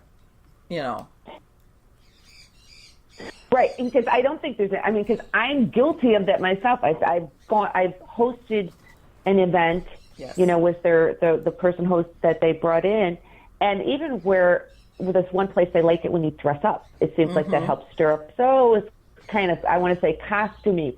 Yeah. Well, that I get it. If you're thinking serious investigation, this isn't it. Right. But that doesn't mean that the serious ones don't take place as well. Yes, of course. And I think it is okay for everybody to do it all, but to also understand that when you are dealing with the entertainment side of things, that you have to understand the fact that is the entertainment side of things. Yeah. Even in the television shows and so forth, they can be doing the activities real. I don't question what the people are doing, but we do know that the television producer and editors are going to put together things in such a way to be enticing to the audience. There used to be, years ago, with the original Ghost Hunters, they always were ending, cutting to a commercial with, Steve and Tango turning their head going, what was that? Yes. and then cut to a commercial. And I'm like, really? For all we know, at that moment, that what could have been happening with them, they might have been thinking there was a vagrant in the building or a raccoon. Yes. And it wasn't even talking about ghosts, but that's how it's edited. Of course. Furthermore, about the OTFs, the on the fly interviews that they do after something's been experienced. Right. Some people have the privilege, I will say, to being able to have only what they want edited and aired. I don't want to say most, but many do not. And they try to catch you. It'll be like, so you just had this happen, and so you think it's demonic? Oh, yeah. No, I didn't say it's demonic. Right. What I was saying, and they'll start to reiterate, but it could be demonic, right? And you're like, okay. And so the whole point, they're trying to get a soundbite out of you. Yes. And that, hoping that you're going to say something that's going to get them in the direction they want you to go. And they're going to pull that soundbite out of context, and that's what's going to air. Right, because these producers, they're not there. They're not there for scientific. They're there for entertainment and to bring back that audience. Let's say on a weekly show. That's what their job is. They could be believers, they couldn't be believers, but they really don't care less because they get their paycheck based on I need to produce a show that's going to be entertaining and that people are going to have that, oh my God, did you see that, whatever, and they're going to come back next week to see what that team or that person does the following week. And like you were saying, and if we have to edit here and there to get that oh my God moment, they'll do it. Yeah, they'll do it. And again, like I said, so even if you're doing whatever it is you're doing, and the amount, and here's another thing that's just gotten crazy, the amount of events that are out there. Yes. It used to be oh, cool, this conference is going on.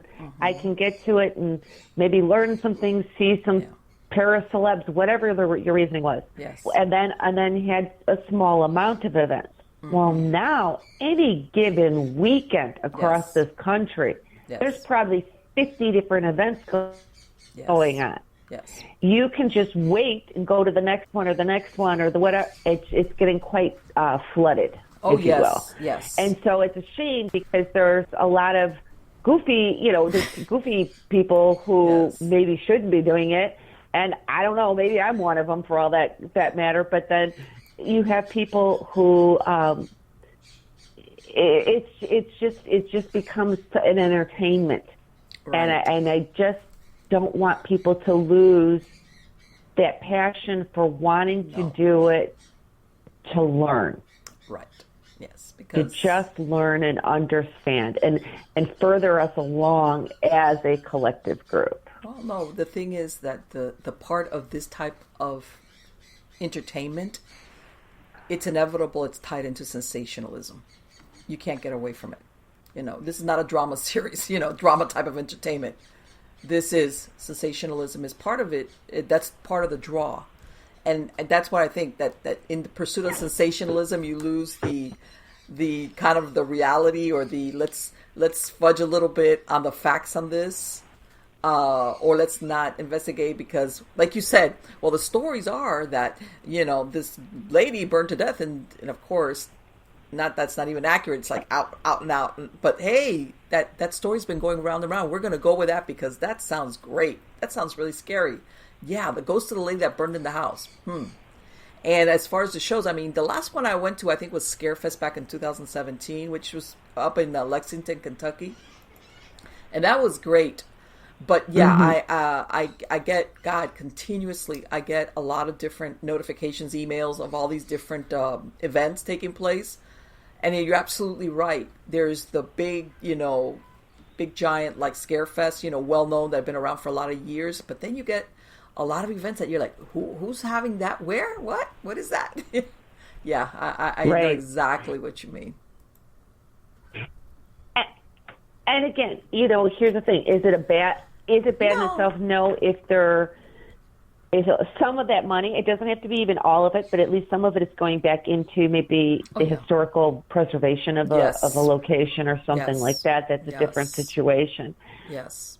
And I get that.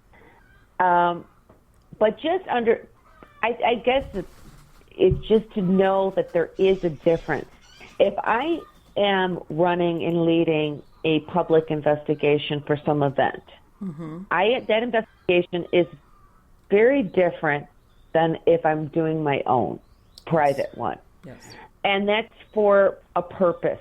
People are paying good money to come in, hopefully to have some type of experience.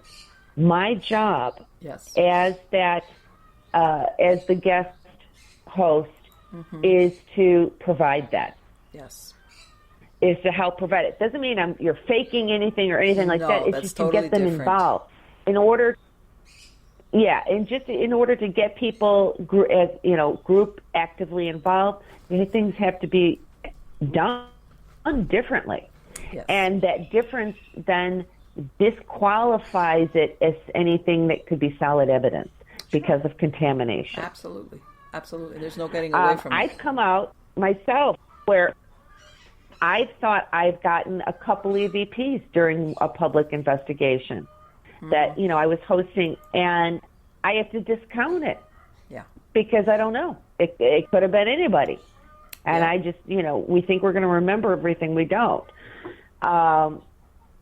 But you know what? Then people, I just talked to somebody this morning that was talking about, which was phenomenal for them, is that they were holding a group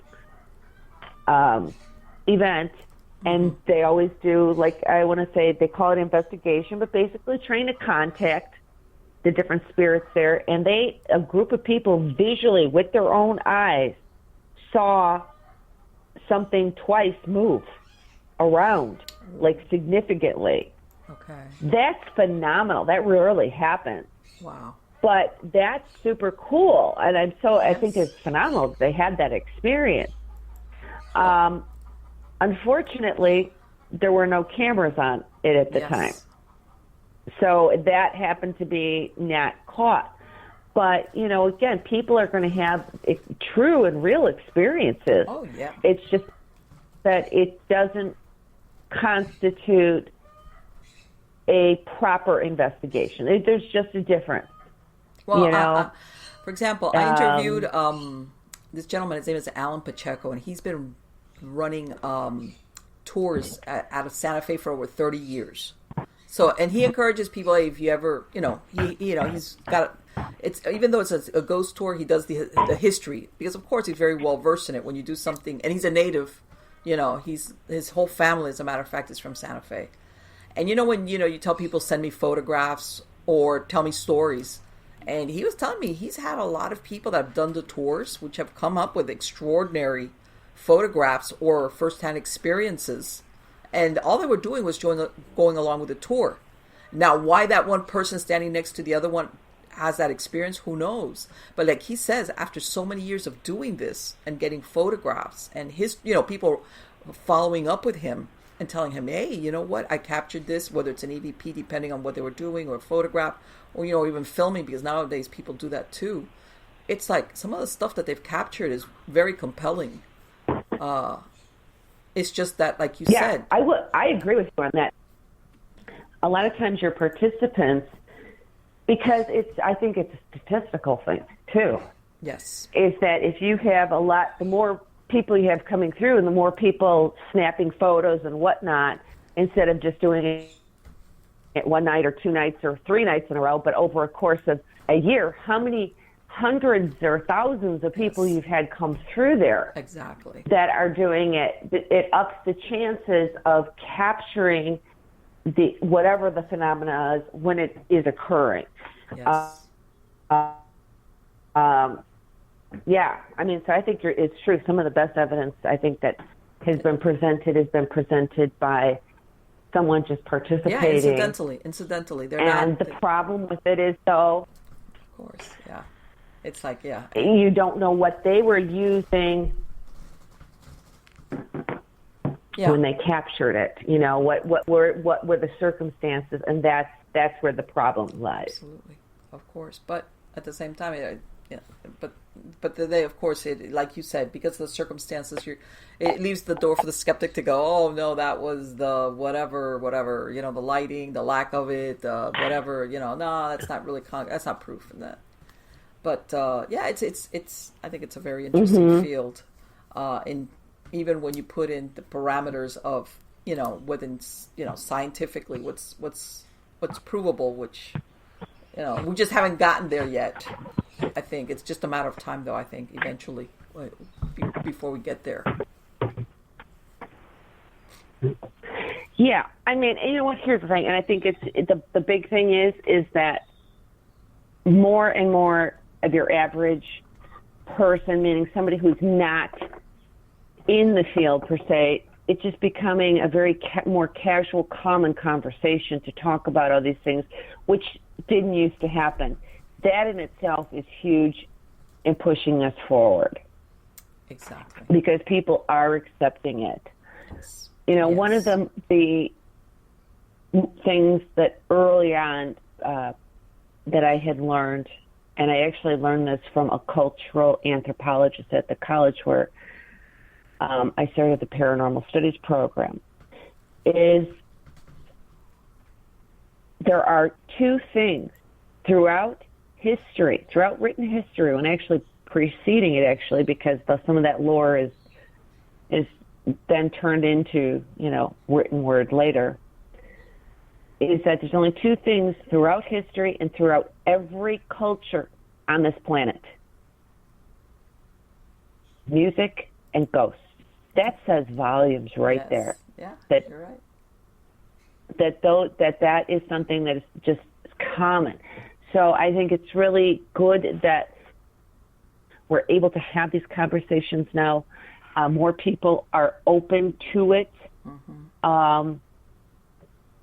And hopefully that just keeps pushing us forward into the right way. I'm learning all the time, as are other people, as we go. We learn from each other.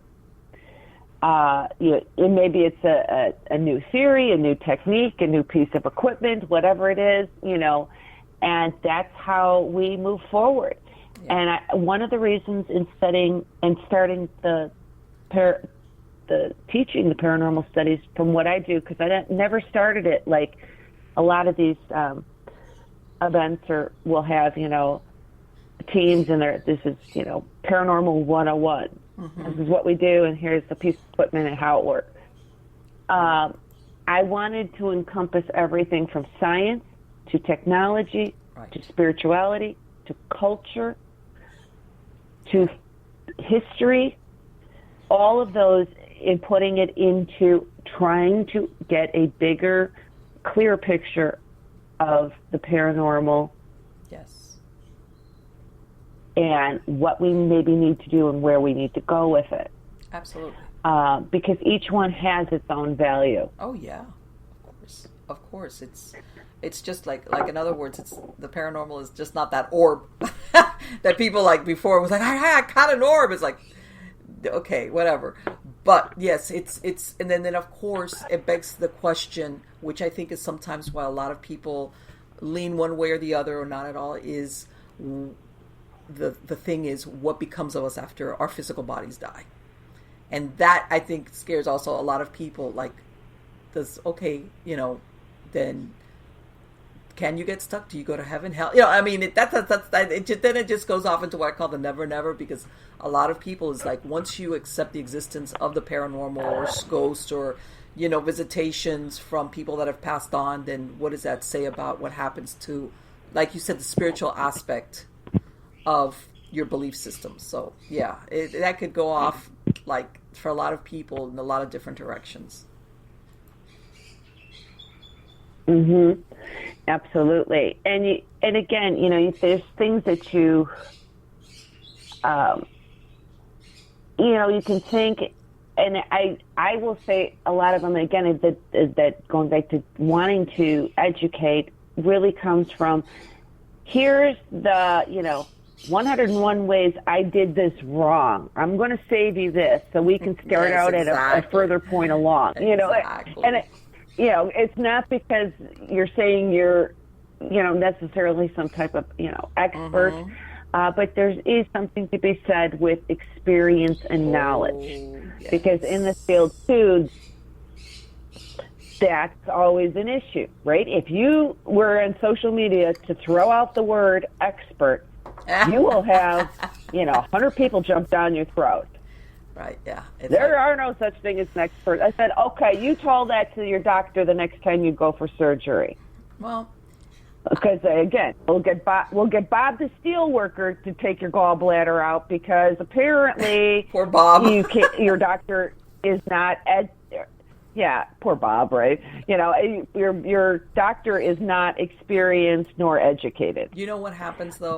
There's people there. Mary, I think that the problem is that happens is, especially in this field, that people claim expert knowledge when they're not. In other words, some people become expert. How did you become an expert? How did that happen? And I tell people a lot of times, especially in this field, you just said that word, field work. There's something here in the process of learning that involves, besides looking at shows or reading or whatever, you have to do the field work, which is going on these investigations, whether it's a residential investigation or historical or the open field or going out, if you're doing something with a cryptid thing, you have to go and experience the duds, what I call the duds, which is like, okay, there's nothing here, okay, being open to the possibility of nothing there, supernatural in other words. But that's how the process of, in other words, you don't become an expert from just reading books, I guess is my point. But I think there's value in it. Oh, and no, I think it's absolutely. There's a lot of value, but it also depends what is it that you're consuming and by this I mean, let's say you're reading materials about people, ghost stories, or people having their firsthand experience. But then if you're really serious about this, you need to look at aspects of human behavior and the way the mind works that could lead a person to believe this, and when in reality it's not. In other words, look at the complete picture of how somebody that says they had a paranormal experience, where it might not be a paranormal experience, whether it's mental illness or the side effects of a drug or something else, in other words, you have to be like, I've got to look at both sides, like you said, the real ones versus an effect of something else. And I do understand too that there are people who, but again, it's not really, sometimes I question it's not the individual, because I without even saying shows or names or gender, but there have been recently some things that I've seen on television by people that I'm acquainted with. Okay. And seeing paranormal expert. Okay. And that's their name. And they're far from it. They're casual. This person is a casual investigator as far as going out, does have an interest on it, maybe, has some other toes in the water in other areas. I've never even thought of the person as an investigator, but yet here now they're on television as a paranormal expert. So I do get the idea that it can be misused. Yes. But I don't think that people can discount experience and knowledge. Absolutely not. Either. Absolutely and that not. comes from time. Yes, it does. You look at somebody, she just passed away, Rosemary Ellen Yes, Guiley. she just You're passed going to away. tell me she's not an expert? God, no, she's been, No one can tell me with her background and her exposure to both text knowledge, group knowledge, Yes. field knowledge, Yeah. hands-on, Her all research of it. was incredible. So you're going to tell me that the person who did this for, I don't even know how many years, probably 45 years or more, who God knows, is not an expert? Well, no, and that's something That's that not you right. make. She's entitled to have that. Oh, absolutely, and that's my She's point. entitled She's an to have expert, that. like you said, because especially of this field, there is no certification. Let's say, like you said, when you're an MD, you go through school and you get your Yeah. degree, and you're officially. But let's say in this field, there is no something, and that's what my point was. To really be an expert, that you could say, if you were going to be truthful, it would be somebody, let's say, like her. There's no official, but you know what? The field work, the research, the first-hand experiences, the interview of different people retelling their experiences after so many years. Right. And like you said, there's people that they haven't done nothing in comparison, but then they're considered expert, and it's like, no. By this, I'm not talking expert means that you've been out there Right. seeing both sides of all the variations, because God knows, especially in this field, there's so many variations of people having experiences, whether it's just auditory, dreams, first-hand solid apparitions, like you said, that you actually believe it was a real person, to something that was see-through. I mean, but yes, absolutely, I totally agree with you. That right there, she's the perfect example of an expert in the paranormal field. Truly, truly one.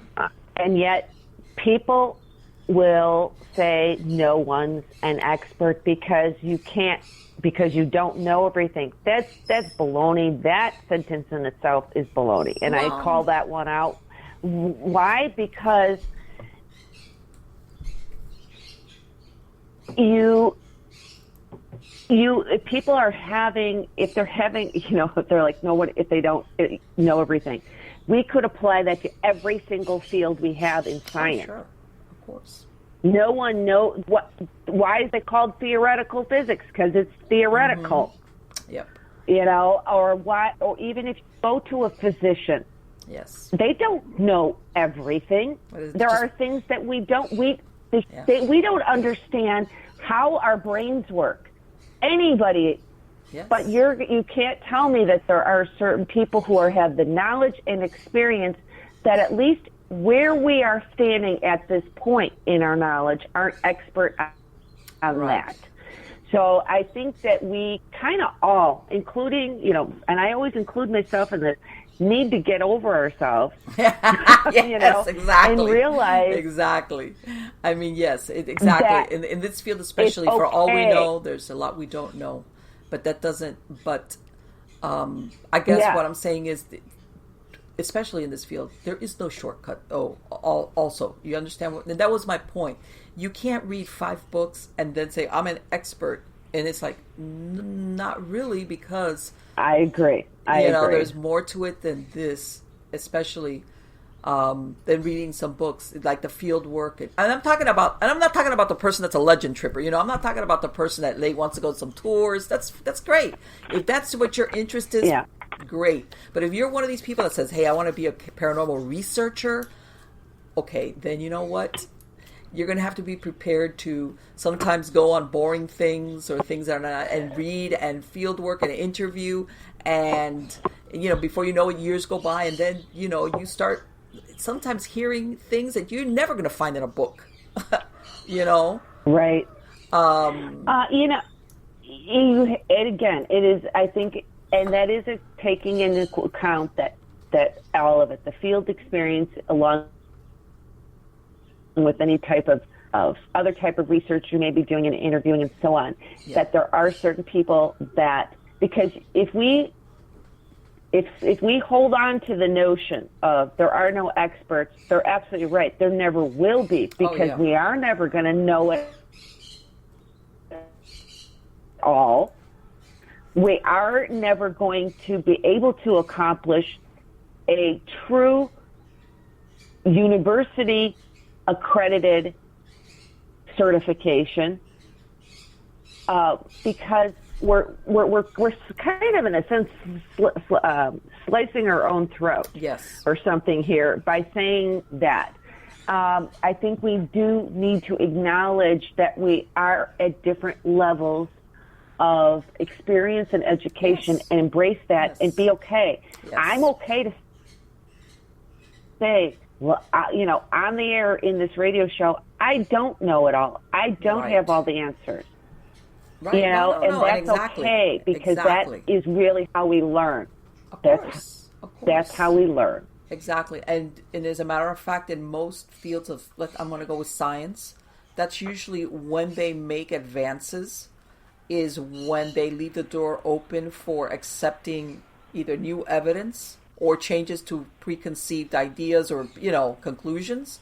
And especially in this field, I mean, the field is wide open. For all we know, there's a lot we don't know, but there are degrees of expert within that field, just because if you're paying attention and you're consistent and you're serious about it, you reach a level of expert within, like what you said, with what we have. How's that? With what we have. Again. It's again, comparing field. It to like the medical field. Yes. They know, they are educated and experienced, but they don't know it all either. The reason is because it's not all known yet. That's the process. There's a lot of stuff that even diagnosing, that they still sometimes when diagnosing illnesses, they still are stumped. That you would think by now, with all the different types of tests that could be done, the breakdown of the genome, DNA, there's nothing that would not be known. And yes, there's a lot of times that they cannot diagnose an illness. And then, of course, how do you treat something you can't diagnose? And then treating it is an individual thing. So a lot of times now we're working with like what would be considered circumstantial evidence, or there's another terminology just escaping me. Part of it, I think I look at things is that if it can stand up in a court of law. If it can't, then we need to find a better way to do this. Yes. And again, I wish I'm not, I think one thing I do want to make clear is I am not trying to criticize, because I put myself in the same category as everyone else. Yes. It's just that we need to kind of sometimes take a step back and realize, all right, how do we accomplish whatever the objective is? Exactly. Science, there is not one right way to do something. I feel the same way about the paranormal field. There's not one right way to do something. There are multiple ways. However, in both of those fields, there are clearly wrong ways. Yeah. Meaning you have to look at your objective. You look at the objective and how do you get there? And what I mean by that is we don't have all the answers. We don't necessarily have all the right, there isn't one way to get to that objective. But you do need to have that objective. Exactly. You do have to have a goal of where you're trying to go towards that direction. Absolutely. Absolutely. I agree with you 100%. Mary, I wanted to thank you for spending this time with us. It has been absolutely great, even though I am going to include a link to your website if you want to go ahead and repeat it for the podcast listeners. What's your website if they want to reach out to you, get more information about your books or any events you might be at? Where can they find that? That will be at theparanormalmd.com. I will say up front, this year, for the remainder of the year, I do not have much at all. I don't have anything planned, but I will be picking up again next year and should be hopefully being at events and so forth too. And maybe you can meet some of the people would be great. I saw by the information that you're also working on some book projects, right? I am. I'm working on the sequel to Continuum, which was really encouraged by the readers. Great. Yes. I had one person who was like, hey, the ending, oh my God, there was that twist, and then the ending, I just loved it. Or wait, how does it? I loved the ending, or was it? Hint, Right. hint. Yeah. Like we want more. And I got a few of those, and that was like, so I was like, and that spun off into there being a sequel to it. So I know what that's like. Again, Mary, Yeah. thank you so very much, and I want to wish you the best of luck in all your projects. Thank you so much. It was great speaking with you. Likewise. Take care, darling. Bye-bye. Wasn't she interesting? I know for my woo-woo crowd going, she's too hardcore scientific. We're going to hear the scary stuff. But reality check time. This is for my really, really true ghost hunter types. He says, you know what? I've spoken about, and I've said it before, the paranormal, it's a weird thing.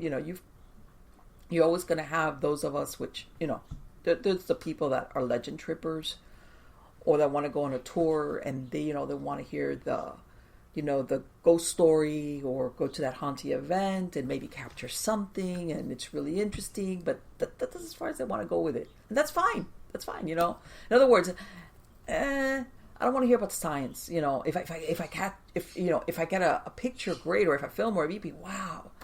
And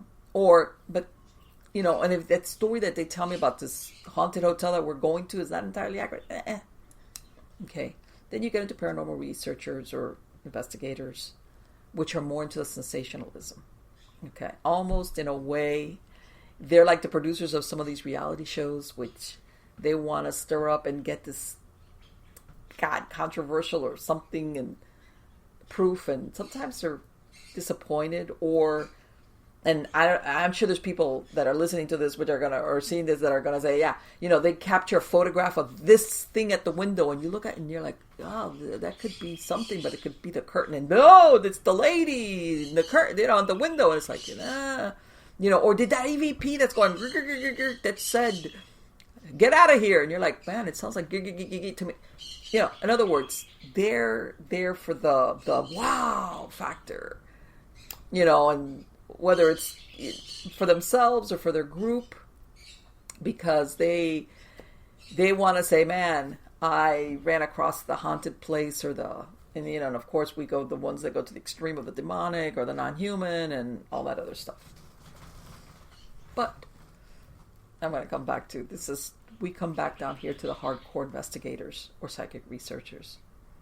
Okay, these are the ones that, and by the way, I'm going to say, and even though she was mentioning a lot of scientific methodology, which by the way, the kind of controls that she's talking about is near to impossible to do just about every place you can think of. Whether it's a residential, okay, or a historical site, even a field, okay? Because sometimes there's just no way you can control noises coming from it's unless you're in a soundproof room and you're saying, well, I'm capturing EVPs in a place where I absolutely know that I can prove that there was no sound that could contaminate this from any place. Because let me tell you something, sound can travel quite a ways, and of course it gets distorted. Okay, my point being, you could be in the middle of nowhere, and sometimes you hear stuff, and it's like, that comes across, if you're recording something, it comes across, and you're saying, nobody here made that noise, so what is it? But then, of course, you still, that doesn't stop from, let's say, if you're doing an investigation, somebody makes a noise that you can say, that was me. Or that you try to keep quiet. Or that, you're aware, okay, there's certain things going on here that could account for this, and that you're not going to jump to the conclusion that it's supernatural in origin, okay? To some people, I know they're going to say, wow, Marlene, you are taking the fun out of ghost hunting. Not really. Not really. It depends on what you're looking for. And I've said this before. If you're into the sensationalism, I'm raining on your parade, big time. All right. Because even if you don't go, let's say, hardcore scientific research route, and you're in there because you want to research, you want to either capture the evidence, or maybe you haven't had that firsthand experience and you want to have that experience, whether, let's say, you're in a group that you could say, man, I cannot explain this. Okay. I understand that, in other words, you need to have a certain level or standard that you say, if it doesn't meet the standard, I'm not going to accept it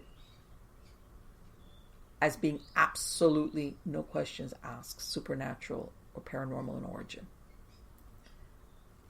Again, everything is different. I've been on investigations where some person has seen, felt, experienced, heard something that later on was paranormal in origin, standing next to somebody that didn't see, hear, feel nothing. And you say, how does that work? How does that work? How can one person have the experience, be immersed in it sometimes, and somebody standing right next to them go, huh? What? And by the way, the person that had the experience, it wasn't because they were identified as a psychic or the sensitive, and that's a big question mark. That's another thing. Us as, we're so fluid. Human beings are so fluid, as far as receptivity. Why one person experiences something and the other one doesn't, which doesn't mean that there's nothing there. But that, and I think where Mary's going with what she was explaining is that if we really want to further the field of the paranormal beyond the reality show standard, or some of the, because like I said, I think a lot of sometimes the studies that they've done at universities or even the military has always been focused more on psychic abilities for the humans, remote viewing, psychokinesis, maybe clairvoyance, but it's always been the agent, has always been the human being. In other words, does this exist? Can this person, and can we reproduce it? Can we teach other people to do it? Is there only one type of person who's really good at it, or can everybody, like a muscle, can we develop that in other people? Okay. So, I mean, as far as when you look at it from, okay, we're looking at this not from the human being the agent. When we're talking here, the existence or the survival of the spirit of, there's my little dog having a moment, having do we exist after our body dies? What happens to us? Are we able to? Do we go into heaven? Let's go with with that premise. Do we go to heaven? Do we go to heaven and leave all of this behind? The mortal coil. Can we come back? Do we want to come back? Why are ghosts stuck?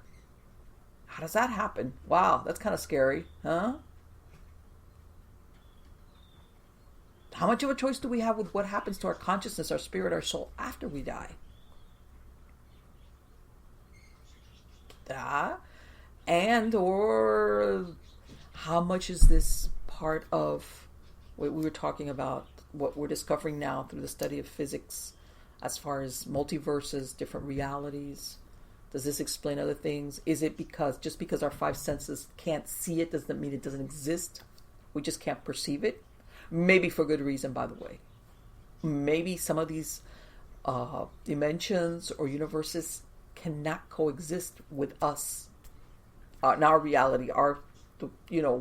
Whether maybe at the level or the speed of our reality of that we're vibrating is not compatible with another reality.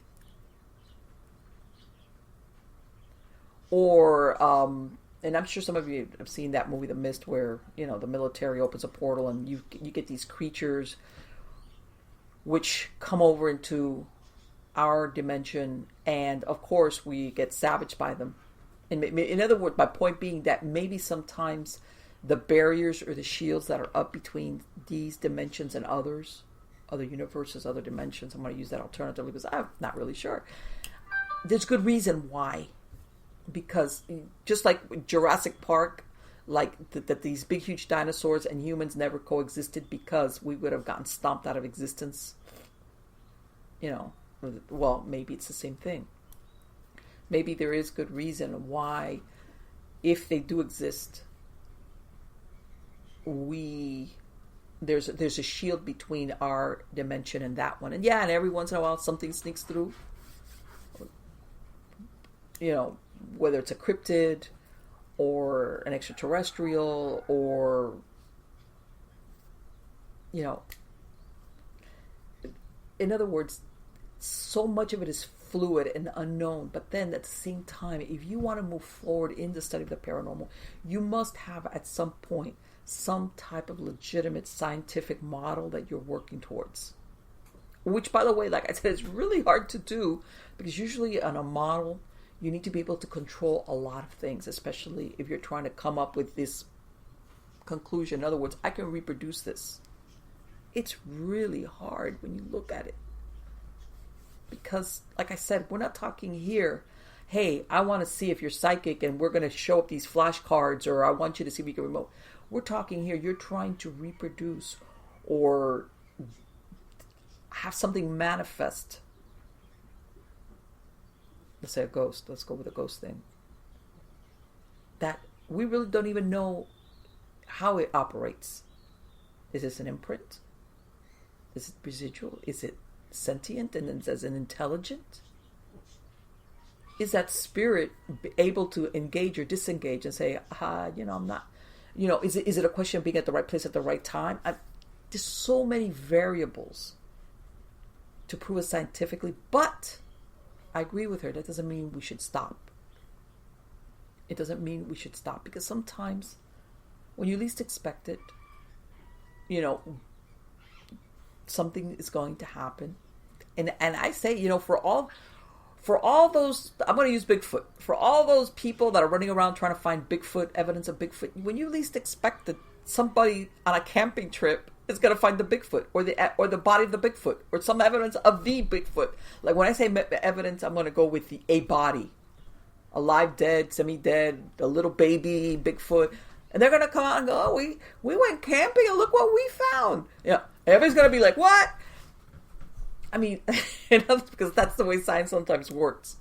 Sometimes it happens with a person, the people that are doing the field work and, are striving to go out there and knock on wood and do the Bigfoot calls. And then the person going on their annual camping trip finds the baby Bigfoot and carries it out and go, "Look." And then, of course, from there, we could go a lot of different ways. And everybody's like, "Ah." So, my point being that besides that, whatever your interest is, your level of interest, your effort in the paranormal, you should pursue it. And that absolutely, it's not rain on your parade kind of thing. It's inevitable that in something like this, okay, we do need to have a scientific approach as far as reproduction of it. And by this, not sensationalism. Not make something up where there is nothing there. Not make an EVP something said which all it is gargling. Okay? Or make a photograph of an apparition when it could be, but it could. In other words, we have to have a standard and work towards it, and certain methods that you could say, you know what, I tried to control this environment as much as I possibly could. And I think that's very interesting. I think that's very legitimate. And unfortunately, I think there's very few investigators out there that are willing to go this route because remember, she's looking at this, like she was saying, peer-reviewed, actually teaching a class that, maybe if not the actual degree, but that class would be accredited towards your whatever degree you're looking towards. I mean, I think that right now about the closest we've got is, like she said, parapsychology, and even then, or folklore. And basically, folklore is, you're not proving it one way or another. You're collecting stories or belief systems of, certain people, places, or areas, certain time periods, whatever. But there's no, but that's the only way we're ever going to go in that direction. And I know that the people out there like, and not new agey, because I grew up in the point where the new age movement was coming through, and I think it was great because it opened up a lot of doors to stuff that people go, oh, that's so woo, and it's great because, you know, new age stores were the ones that were, you know, putting books on their shelves about whether it was ghosts or metaphysics and crystals and ESP, which is fantastic, but it's kind of gotten this reputation of not really serious. Okay. And I believe that the paranormal with the ghosts, let's say with ghost or survival near-death experience, I mean, like I said, it deserves it. It deserves for us to pursue it seriously with scientific. And by this I mean, because everybody's saying, well, you know what? There's a million gadgets now. There's a camera with this and a camera with that, and the camera and the, you know, and beyond that. Because again, this is the thing about science. The science is not only how you're going to capture it; it's how you are controlling the environment in which you capture this thing, and then being able sometimes to reproduce it. Which that's another one. Okay, but yeah, that's the direction we should be going in. Yes, that there's going to be a lot of experiences that people have had that cannot be reproduced. That doesn't make that they're wrong or that they're lying. On the contrary, they're really legitimate. It's like, wow. But anyway, guys, I hope you like this interview with Mary. I think she was a super interesting lady. I have a lot of fantastic guests coming on. A lot of people have been asking me my book. I'm working on a new fiction because I pushed my nonfiction book about ghost stories further into 2019. I'm hoping by the end of August into September, just about, I'm working on a new fantasy horror / fiction book that'll be coming out, and I don't even have a title for it. I'm still working out the title. I'm throwing some around, and every time I think one that's like, man, that's really good, it's like, forget it. I come up with something better. Almost like when you're trying to name a baby, that what you end up with is totally different with what you thought was a great name at the beginning. So anyway, guys, thank you so much for being part of my audience. And my little dog is having another moment.